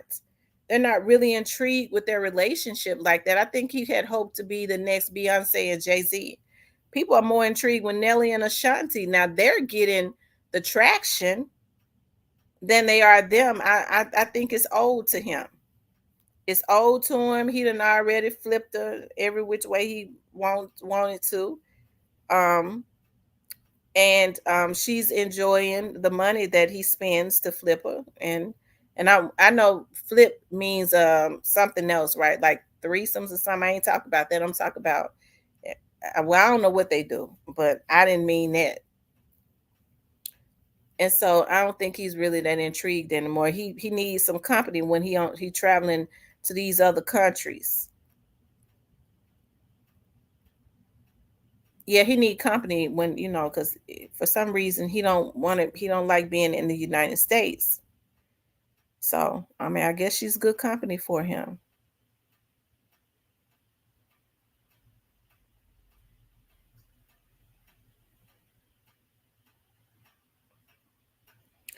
Magname says he feels like that with everything since all this been going on. God, he haven't looking the same in the face, right? Well,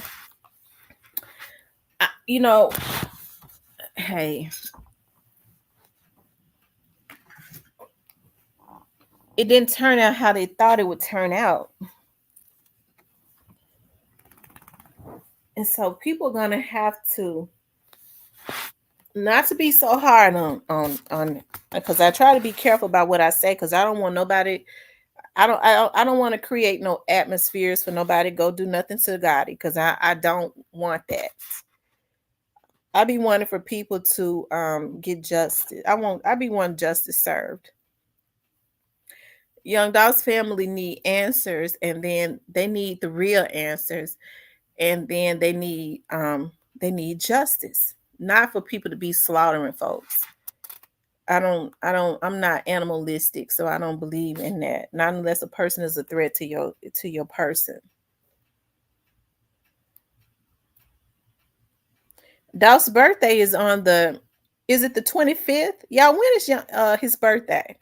Is it the 25th or the 27th of July? I'm sure that's always hard for his family, his immediate family, when his birthday comes. You know, you start thinking about, if he was here, if Adolph was here, we'd be doing this. He loved to do this and that for his birthday. So when you start looking at the people that participated in taking him out, celebrating their birthdays, yes, I'm sure it's hard. I would feel the same way. Okay, they celebrating their birthdays and they participated in my love not being here for his birthday. How can anybody even do that? That's sick.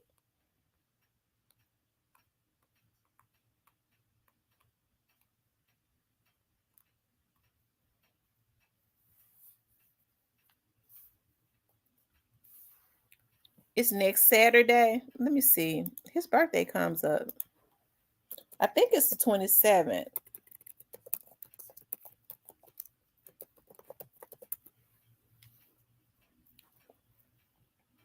His birthday is on the 27th. I think he would have been 30. He would have been 39 years old. They took all his life away. And they think that they're not going to reap what they sow. Anybody that instigated that, because I was listening to one of the officers that I know, I asked them about somebody being in, what was their involvement in it. And he was telling me how this person had instigated Youngdolph's death. I don't know what a crime is for instigation, but I do know this. You sure gonna reap what you sow. Because I don't understand how anybody could be a parent and can instigate somebody else's child losing their lives. Not only that, but if you are a parent yourself, how could you even want to participate in the instigation of sending out somebody else's child, encouraging them to go and kill somebody? Though people like that get it back worse.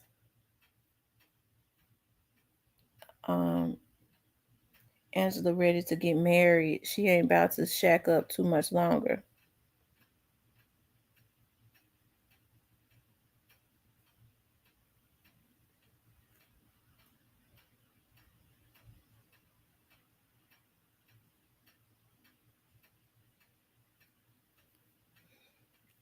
I tell you.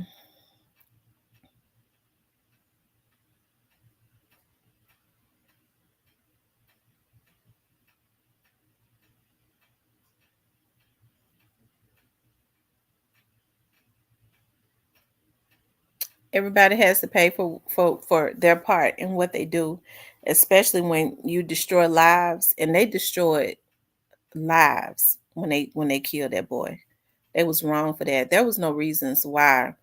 People get into it all the time, but there was no reasons why anybody in Memphis should be even participating, especially if they are involved in the music industry, with taking out another rapper who was helping to feed the city that they was born and raised in, and helping the city that they was born and raised in.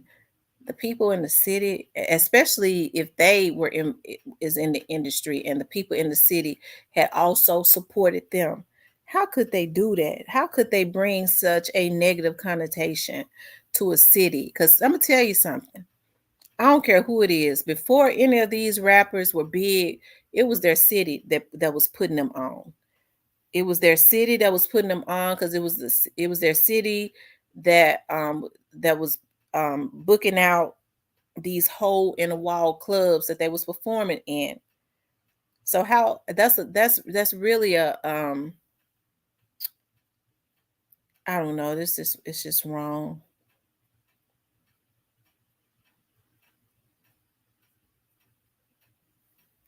Florida native says bro was the king of Memphis. It really was a betrayal to their city when they, when you go and you do something like that. You start taking out people in a city that you was born and raised in, that's helping people, especially an area that was impoverished. Both of them, people from out of CMG either came from out of North Memphis, the majority of Youngdolphs people came from out of South Memphis. Both areas impoverished. Okay, they understood the poverty, right? So they didn't. It was not done right. It was not done right. At some point, Yogotti should have stopped his people, and he should have said, "Young Dolph got more money than me, or just as much. If he wanted me gone, he could have been paid a hitman to hit him back up. Somebody would have took some money to knock him down. He didn't do that. So why were they consistently hunting that man down like he was a damn animal until they killed him? He was a damn human being, and that's why they got to reap what they sow. And I'm standing on that. They're gonna reap what they sow, and it ain't about what I want. It's about the laws of the earth. They created that bad karma because they felt like he had to go, and now they dumb enough to think that they're gonna be successful and live here happily ever after. Now everybody that was involved, their companies are gonna be defunct. They're gonna get indicted more than likely. Some of them are gonna be indicted for selling drugs before they, and because I can't understand how a lot of these dudes have all this money and making money in the music industry, and they think they're gonna be pushing weight like that. So you have to reap what you sow. And I'm not wishing that on them, but that's the bad karma that they created. Ain't no lawyer or nobody else gonna be able to keep them out of jail. The lawyers just gonna be making all the money, creating wealth for their kids. Hell. Kenny Adams says I'm recovering from last night. Anyways, listen, y'all. I said I was gonna stay. I'm staying on for 20 more minutes. If anybody want to call in, y'all could call in. Keep in mind, I'm getting off in 20 minutes because I gotta go make a run. And oh yeah, we'll do a birthday party live. We did that last year and the year before last. We did a live birthday party for him.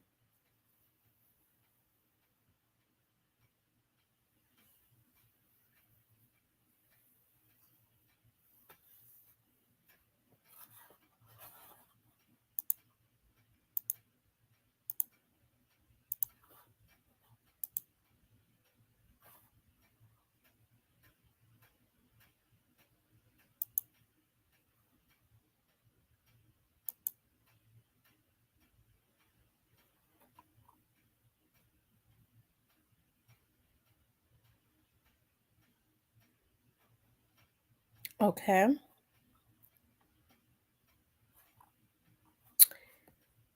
Anybody gonna call in? Or we could just continue another time. That's how we could do it.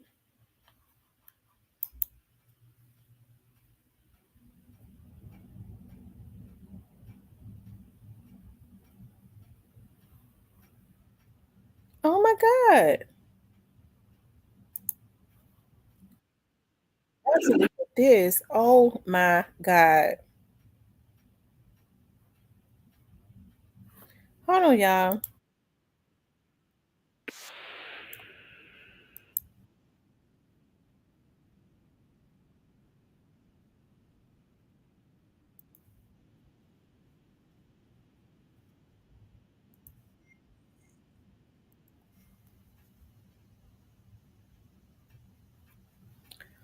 Thank you, James, for the Cash App. I appreciate that so much. Y'all, this is what I'm getting ready to show y'all because I want y'all to look at it. I get so excited. I'm gonna tell y'all something. before I end this live, I'm glad God let that came. I love looking at stuff like this. And guess what? I found a special report from 1971, Memphis living in Black poverty. I love to go back and look at how it was in the 70s and stuff, because y'all know I was born at the end of the 70s. I don't remember nothing. And seeing that they got a 1971 report, because they went all over to different cities, mostly in Los Angeles. I didn't know that they had a special report from out of Memphis living in poverty. Oh my God, y'all, I'm getting ready to look at this. I'm gonna be looking at this as I get ready, as I'm folding clothes. Somebody didn't want me to get off.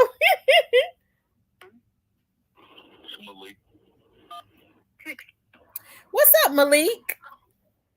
What's up, Queen? How you doing? I'm doing good. How about yourself? Oh, all is well. Grand Rising. What Grand Rising? That's right. Is this Alabama hitter? You gotta believe it. You know that. You changed your voice a little bit. Hell yeah. I don't know why. Maybe the pressure of the planet is going on this planet. But no, I'm just cool. And I was just tapping in with you. I saw that you were streaming and everything.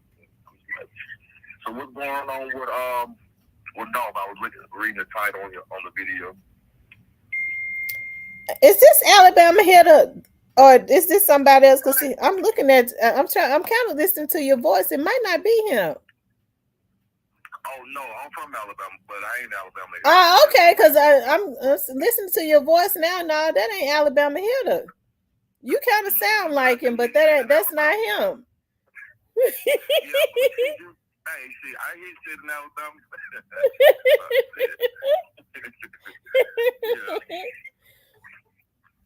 Oh, but what I was saying, what I was getting ready to say was, no, you said what's going on with Dolph. No, I was just saying that his family is going to need to be prayed for more. So now that, you know, especially when this trial and stuff starts. Yeah.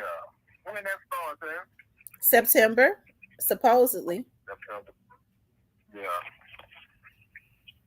Yeah. You know, I believe, you know, I know, you know, because they, you know, they standing on solid ground, you know what I'm saying? Something like his family and his squad, you know what I mean? For the little riff-raff and shit, you know, they gonna get what's coming to them. For sure. Yeah. Mm-hmm. But like I said, it gets worse when his family starts to witness like all of the video footage and stuff leading up to his last minutes and all of that. That's an image that they'll never get out of their head ever when they see it. Oh yeah.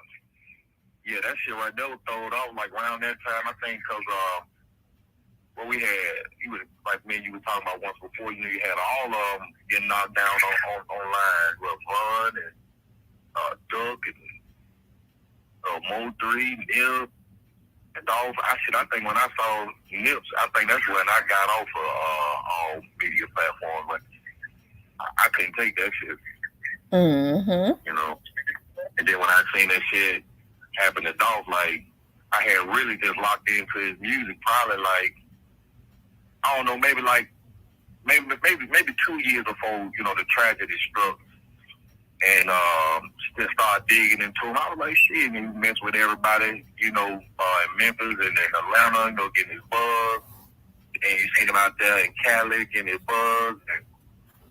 And everything happened to him. I mean, I don't know what the hell going on with our culture, man. Instead of us, like, man, you were talking about last time, instead of us uniting and collaborating and building a conglomerate, you know, providing jobs. Like you say, instead of all them warring at each other, they can all come together at the table and revitalize Memphis, something like how Ralo trying to do. Mm-hmm. I agree. Absolutely. You know, I don't know when they gonna wake up though, but shit. It's our people are too easily distracted. Like somebody could be on the, you know, you think about, you saw the big movement back in the 60s. We're able to see it just by way of video that was led by a lot of the so-called, but Dr. King was the one that was put out front, right? Now you think about back then, they couldn't look white people in the eye. They couldn't, had to sit on the back of the bus. They couldn't drink from the same water fountains. And you had a man who, even though it took a collective effort, because it was a lot of people that played a major part of organizing that was in the background, but he was the sacrificial lamb that was put in the front. You think about what he was doing so that everybody, especially around that time, could be treated as humans. And you had people that was jealous of him, that was in the movement. And they was taking their nappy head asses to the back of the bus and being spit on. And they had the nerve to be jealous of him because he was getting the affection and love, but he was the one that was in the front who was taken from his family. Right. No doubt. No doubt. Shit. And then, talking about Dr. King, then if people want to do a little bit more research and go further back to like people like Marcus Garvey, it was the same way. It was a mole planet with that COINTELPRO with J. Edgar Hoover. Yeah, they put a couple of plants inside the organization to let the feds know everything that the red, black, and green movement was trying to do. You know what I'm saying? And that was the downfall of Marcus Garvey. That was the downfall of Noble Drew Ali. It was the downfall of Malcolm X. It was the downfall of Dr. King. And then it looked like they got them coon-ass Negroes over there in the Republican Party not trying to get political. They got them cooning for them. It's just like we need to stand on our own shit. Mm-hmm. Only we gonna be able to fix our problems. About it. It's all tribal. I mean, we all are collected as human beings, but if you look at each individual nation in America, you got your so-called Native Americans, you got your Asian communities, you got your suburban white communities, and so forth and so on, your Italian communities. And you look at our communities, it's like we just killing each other. Like, where all the warriors at? It's dead in the grave. Mm-hmm. You know what I'm saying? Like, they have nothing to stand for. That's why they falling for everything. Mm-hmm. You see what I'm saying? And then too, but you know what? Also too, and I've been preaching this. There has to be some repercussions for the Negroes. When we decide that we're gonna choose a leader to step, because everybody ain't a good representation. Some people have to be in the back. Some of the most important people work in the background. So whoever we choose to be a representation of our community, they got to be protected. And if any one of these sellouts think that they're gonna work to get that person hurt, there has to be repercussions. It's got to be something put in place. It ain't no repercussions for taking out Black leaders that are really proactive. No. Right. Hey, what you think about Umar Johnson? I ain't saying being the voice of the people, but just what do you think about? I like Umar Johnson. Now, I know they say that Umar Johnson, I've listened to a lot of what he says. I agree with a lot of what he says. Not everything, but I agree with a lot of what he says. As far as being a good representative, I'm talking about being a leader that's chosen to be out front. I don't know if he could get a lot done for us because he's too what's the word that I'm looking for? I'm not going to say he's too hardcore. He's too extreme. Because the goal is now for somebody like a Dr. King that the bottom line is to be able to equality. That's the bottom line. And when you extreme, you can't get nothing done like that. Nah, I mean, but yeah, it's definitely effective. Okay, so let me do a comparison, contrast. Like, okay, so when I was an officer in Birmingham, we had a chief. He was a black chief, and at that time, Birmingham had like we had a black female chief, and then I think before her we had a black chief, Chief Johnny Johnson. But in my tenure, we had a black chief, and to combat the homicide. But that was around the time when 48 Hours was in Birmingham, real tough, right? Right. I loved 48 Hours in Birmingham. Yeah, and what Chief would do, like maybe every 3 months or so, I know for at least 2 years, man, Chief would get an operation going, and we'll just walk through the high crime areas. You know what I'm saying? Like get out on feet. You know what I'm saying? And just walk. I mean, some people would say it wasn't effective, but at least showed the community that we cared in a different way, because we standing out there talking to people. You know, we talking to the old ladies in their yard, the old men out there washing cars. You know, I don't know what it's going to take for us to get it together. It's going to take unity. You know, a lot of the injustices that happen in our community, don't you know that half of those numbers will go down if they saw unity in our community? Because people would know that they wouldn't be able to just gun down an innocent person, black person, and get away with it. Because they know it's something in place, and we're going to be proactive, and something is going to be done about it.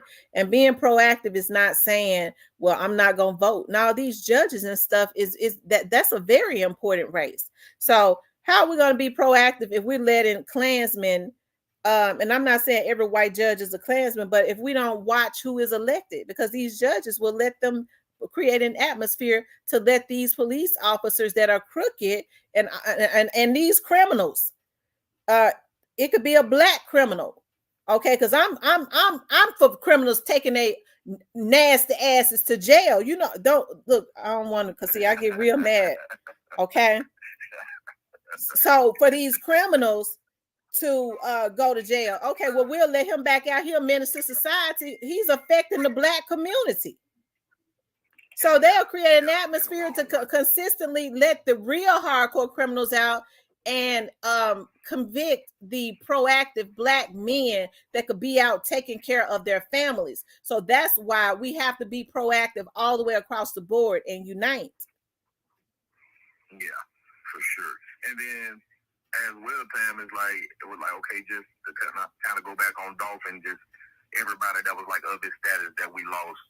If you think about it, they lost their lives because of the conditioning of our culture, you know, mindset. You know, back in the day when we had artists, you know, man, like shit, it ain't that long ago, but like in the 90s and in the early 2000s, man, wasn't no rappers getting killed like that.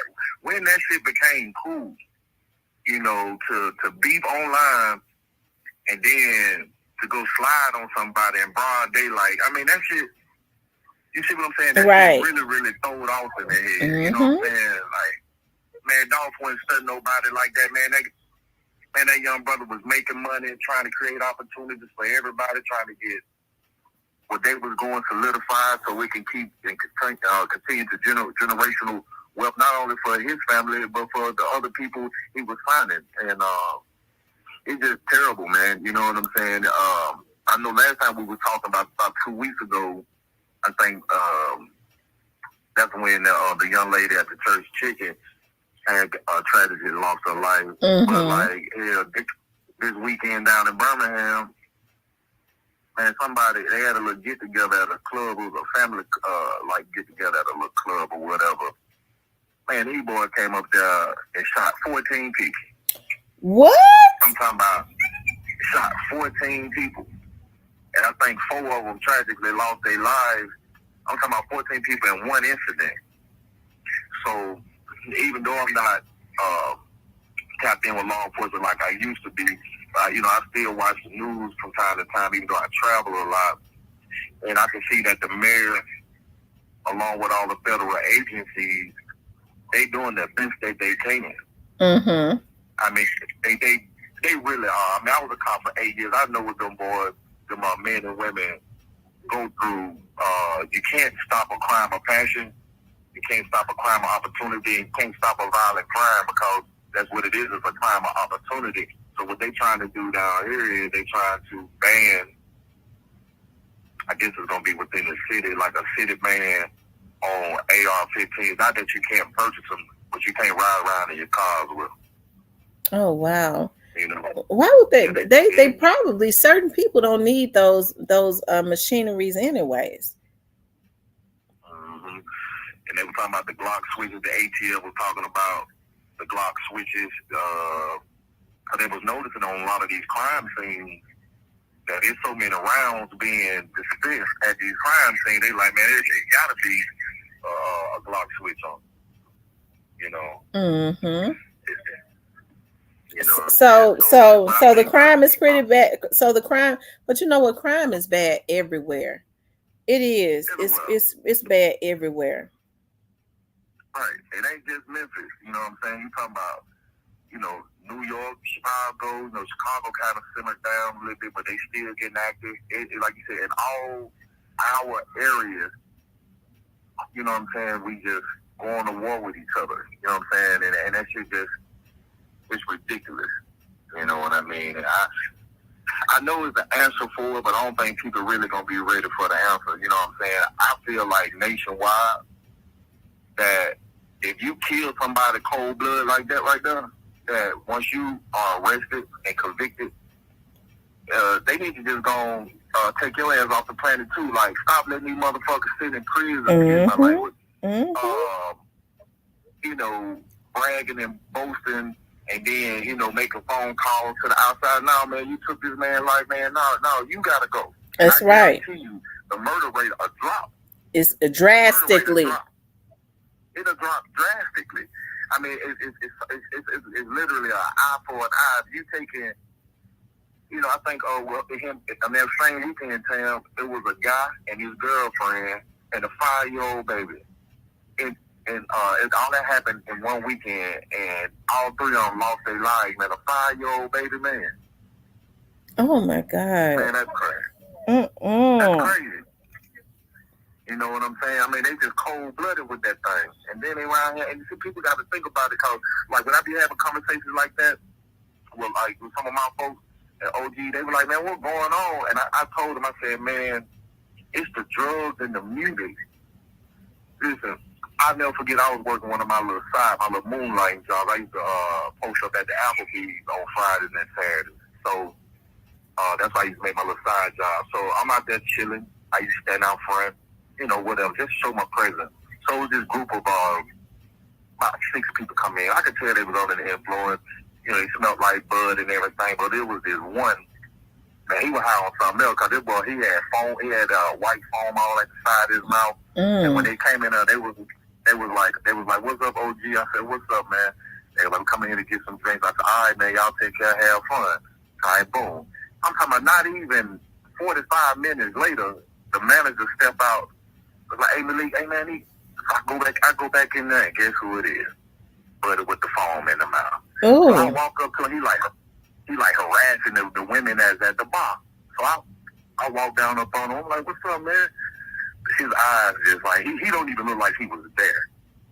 You understand what I mean now? Mm-hmm. It's like his body was there, but I'm looking in the eyes of this person, man. He wasn't even there. Mm-hmm. And so, you know, he bulked up a little bit, so of course I had him, tap their hands on that ass real quick. Boy, get your ass up out of here. You know what I'm saying? I'm talking about in a real way. I think I bumped him against every wall coming up out that bitch. Ding, ding, like a ping pong machine. I rocked his ass from every chair, every table, because, you know what I'm saying, he bucked back, got him outside. And just the look in his eyes, man, he just looked like, he looked the money. You understand what I'm saying? Mm-hmm. And so I used that instance that happened to me as a law enforcement officer who just chilling and got to change gears from 0 to 100 real quick to handle some. It's those drugs, you know, they popping drugs like they, you know what I'm saying, like it's candy, and they don't know that you might not be shooting no needle. It's turning them barbaric. It's turning them barbaric. Yeah. These you could tell about when you said the eyes. You could tell it turns into like an animal, like you see it's nothing there like a lion or a tiger when they get ready to attack. You could tell that it's a beast. It's turning them like into animals. Yes. You know what I'm saying? So that's what I truly think, like, let's just think about it. We really, really did It's the music, first of all. The music with that, because these young children, they don't know right from wrong like that. They don't have no rational mind like that. So they listening at this music, and this music is getting in their spirit. They get on them drugs, get around other dumb, easily influenced, want to be hard motherfuckers. Then so this is the result when you have people who then around here doing petty crimes, gang bang, neighborhood gang bang. They throw it off on the alcohol, throw it off on the narcotics, throw it off on the bud, throw it off on the music. And then the young ladies the same way. You know what I'm saying? And this is the result we get. You know what I'm saying? It's the result we get. So that's just literally what I think it is. They always amped up on something. They are. They are, but there has to be some. It's gonna have to be some. I don't know, because people say, "Well, we're not putting these drugs in the neighborhood." No, they're not. But if we know that certain things are being put in place for certain reasons, why are we doing them? Alabama Hitter says that y'all's mayor says that it's automatically 10 years for a switch. He said that yesterday. Yeah. You know what I'm saying? Yeah, I mean, they saying that the people that manufacture them with the 3D printing machines are producing these switches. You know what I'm saying? And that's the best way to do it. I mean, it's gonna have to be some so hardcore, so to speak, with enforcing law that, like I say, if you just cold blood kill somebody, and we know such and such killed such and such, once you go to you have your due process or whatever, hey man, we're gonna get you up out of here, bro. You know what I'm saying? Sorry about that. You know what I'm saying? Delete. You know what I'm saying? I mean, it sound cold, but if you really want the numbers to drop, you really want neighborhoods to be safe, you really want all this shooting to stop, it has to be law like that. And I ain't talking about just for black people. It don't matter what it is. Just like that little kid who shot at Donald Trump. You see what happened to him? You know what I'm saying? Yeah, I mean, like, man, you gotta go. I'm sorry, you can't coexist with us down here because you don't even appreciate life. Life hard enough as it is. Now you bringing tragedy to these family lives, the community. And this is we got this beautiful park downtown. I think damn near probably like a couple of $100 million baseball stadium for the Birmingham Barons. Beautiful park, historic park downtown. Ain't no boys up there shooting at the park. Wow. You know what I'm gonna tell you? You know what's so sad? From the police administration bill. Because I think Alabama has do you all have a civil rights museum also? Yeah. Okay, so you know the Civil Rights Museum, where the hotel that Dr. King was taken out, unfortunately killed at. The car is out there. They still got his hotel room like preserved and all that. Don't you know that those two cars have been sitting out there since the 60s or since they made that museum. And just last year, some kids went and tried to, they vandalized the car and thought they was going to steal it. Hell no. Lord help him. What's wrong with him, man? Yeah, what's wrong with him? Like, bro, where you finna go in that car, man? Where you finna go, man? You finna ride around the streets of Memphis? And that's what's so crazy. I'm sure that car ain't got no engine or nothing in it. That car been sitting there all those years, and they call themselves gonna vandalize it and try to steal it. Man, that shit shot out. And that right there should told you, like, some of these kids, they the mental illness is real, and then some of their parents are addicts, and some of these parents ain't raising these children with any type of morals, no standards, no discipline, no type of direction, and it's just a vicious cycle. You know what I'm saying? Just keep playing over and over again. You know what I mean? That's just what it is. So, which I was looking at something on Dr. King. They were saying when Doc got hit, that he didn't lose his life at the scene. They said when he went to whatever y'all Central Hospital, whatever they took him in, the nurse The nurse said when they had him down there trying to get him balanced out or whatever, she said, now the nurse said this, said that some men in some black suits came in, and when she asked the nurses to be excused, step outside or whatever, said when she came back in there, Dr. King was dead. And I believe that. You know what I'm saying? I always felt like it was a hit from the CIA. Right. And like the CIA, like I say, I love this country.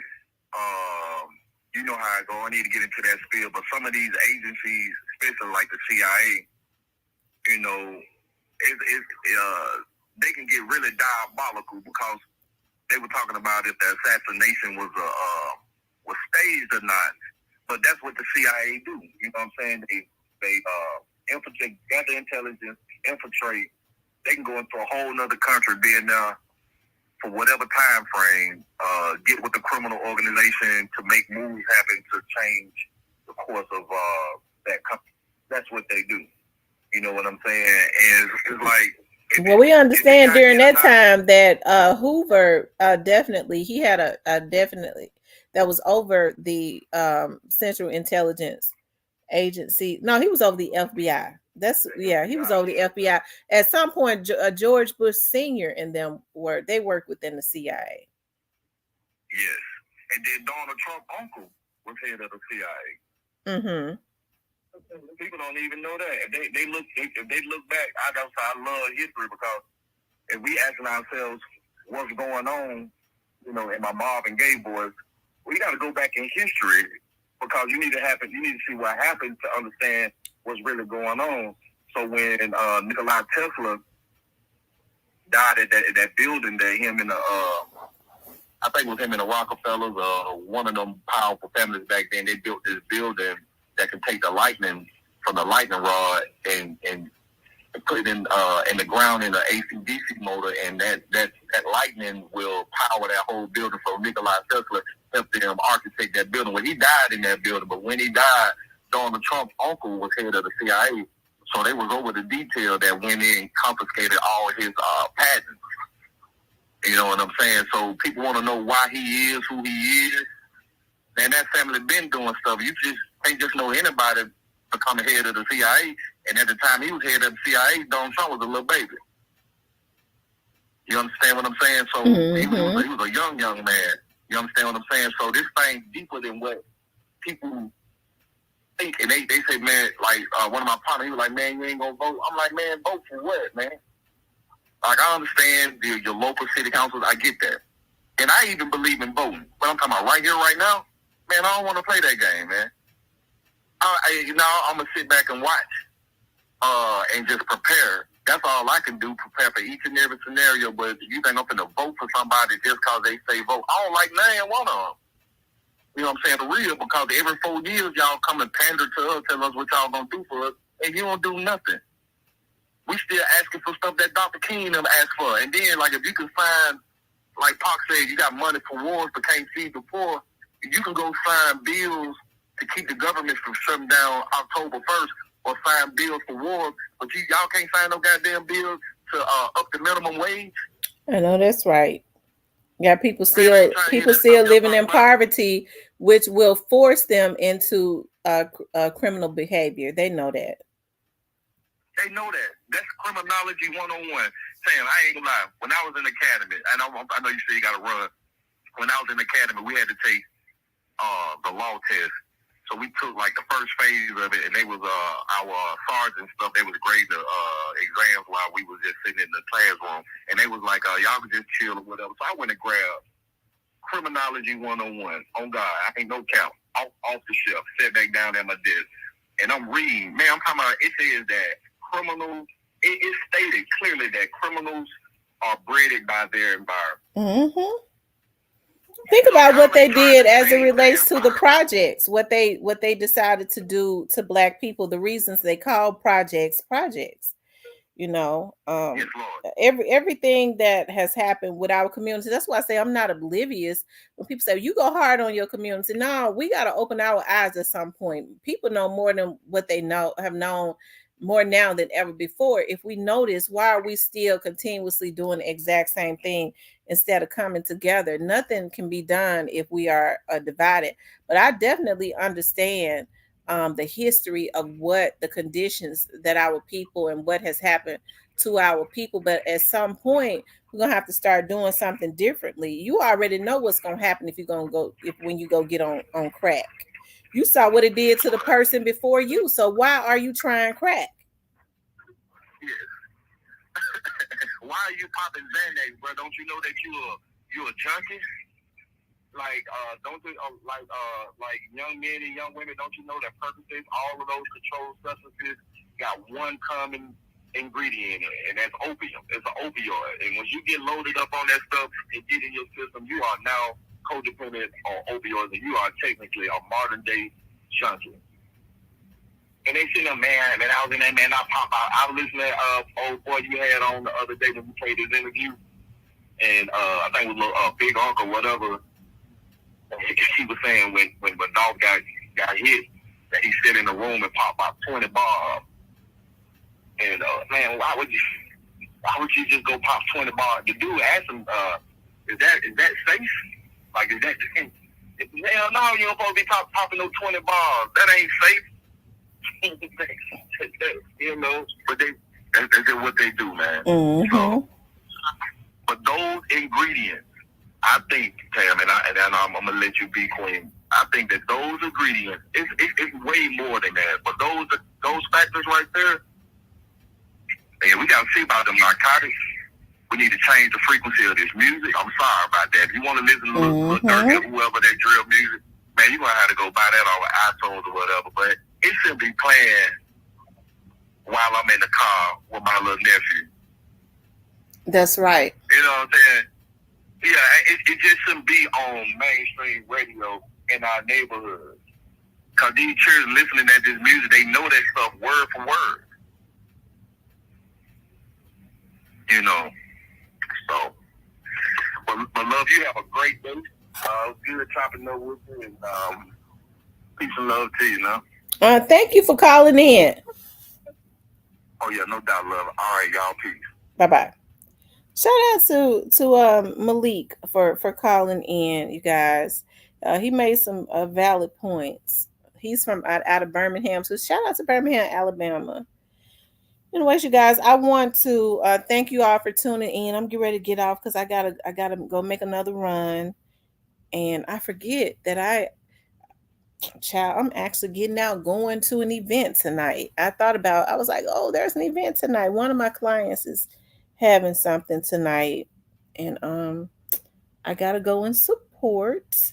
So every time I think about it, I was like, because I just went and got my hair done the other day, I was like, do I need now all of the stuff that I have? My friends always say, every time you say you going to an event, you always talk about, oh, I gotta go get me an outfit. But I got some new outfits in there, so I'm gonna step out tonight. Put my foot in my heels and step out. Anyways, you guys, I want you guys to please like, share, and subscribe. If you would like to support the channel, you could definitely support the channel via Cash App. I love you guys. I'll speak with you later.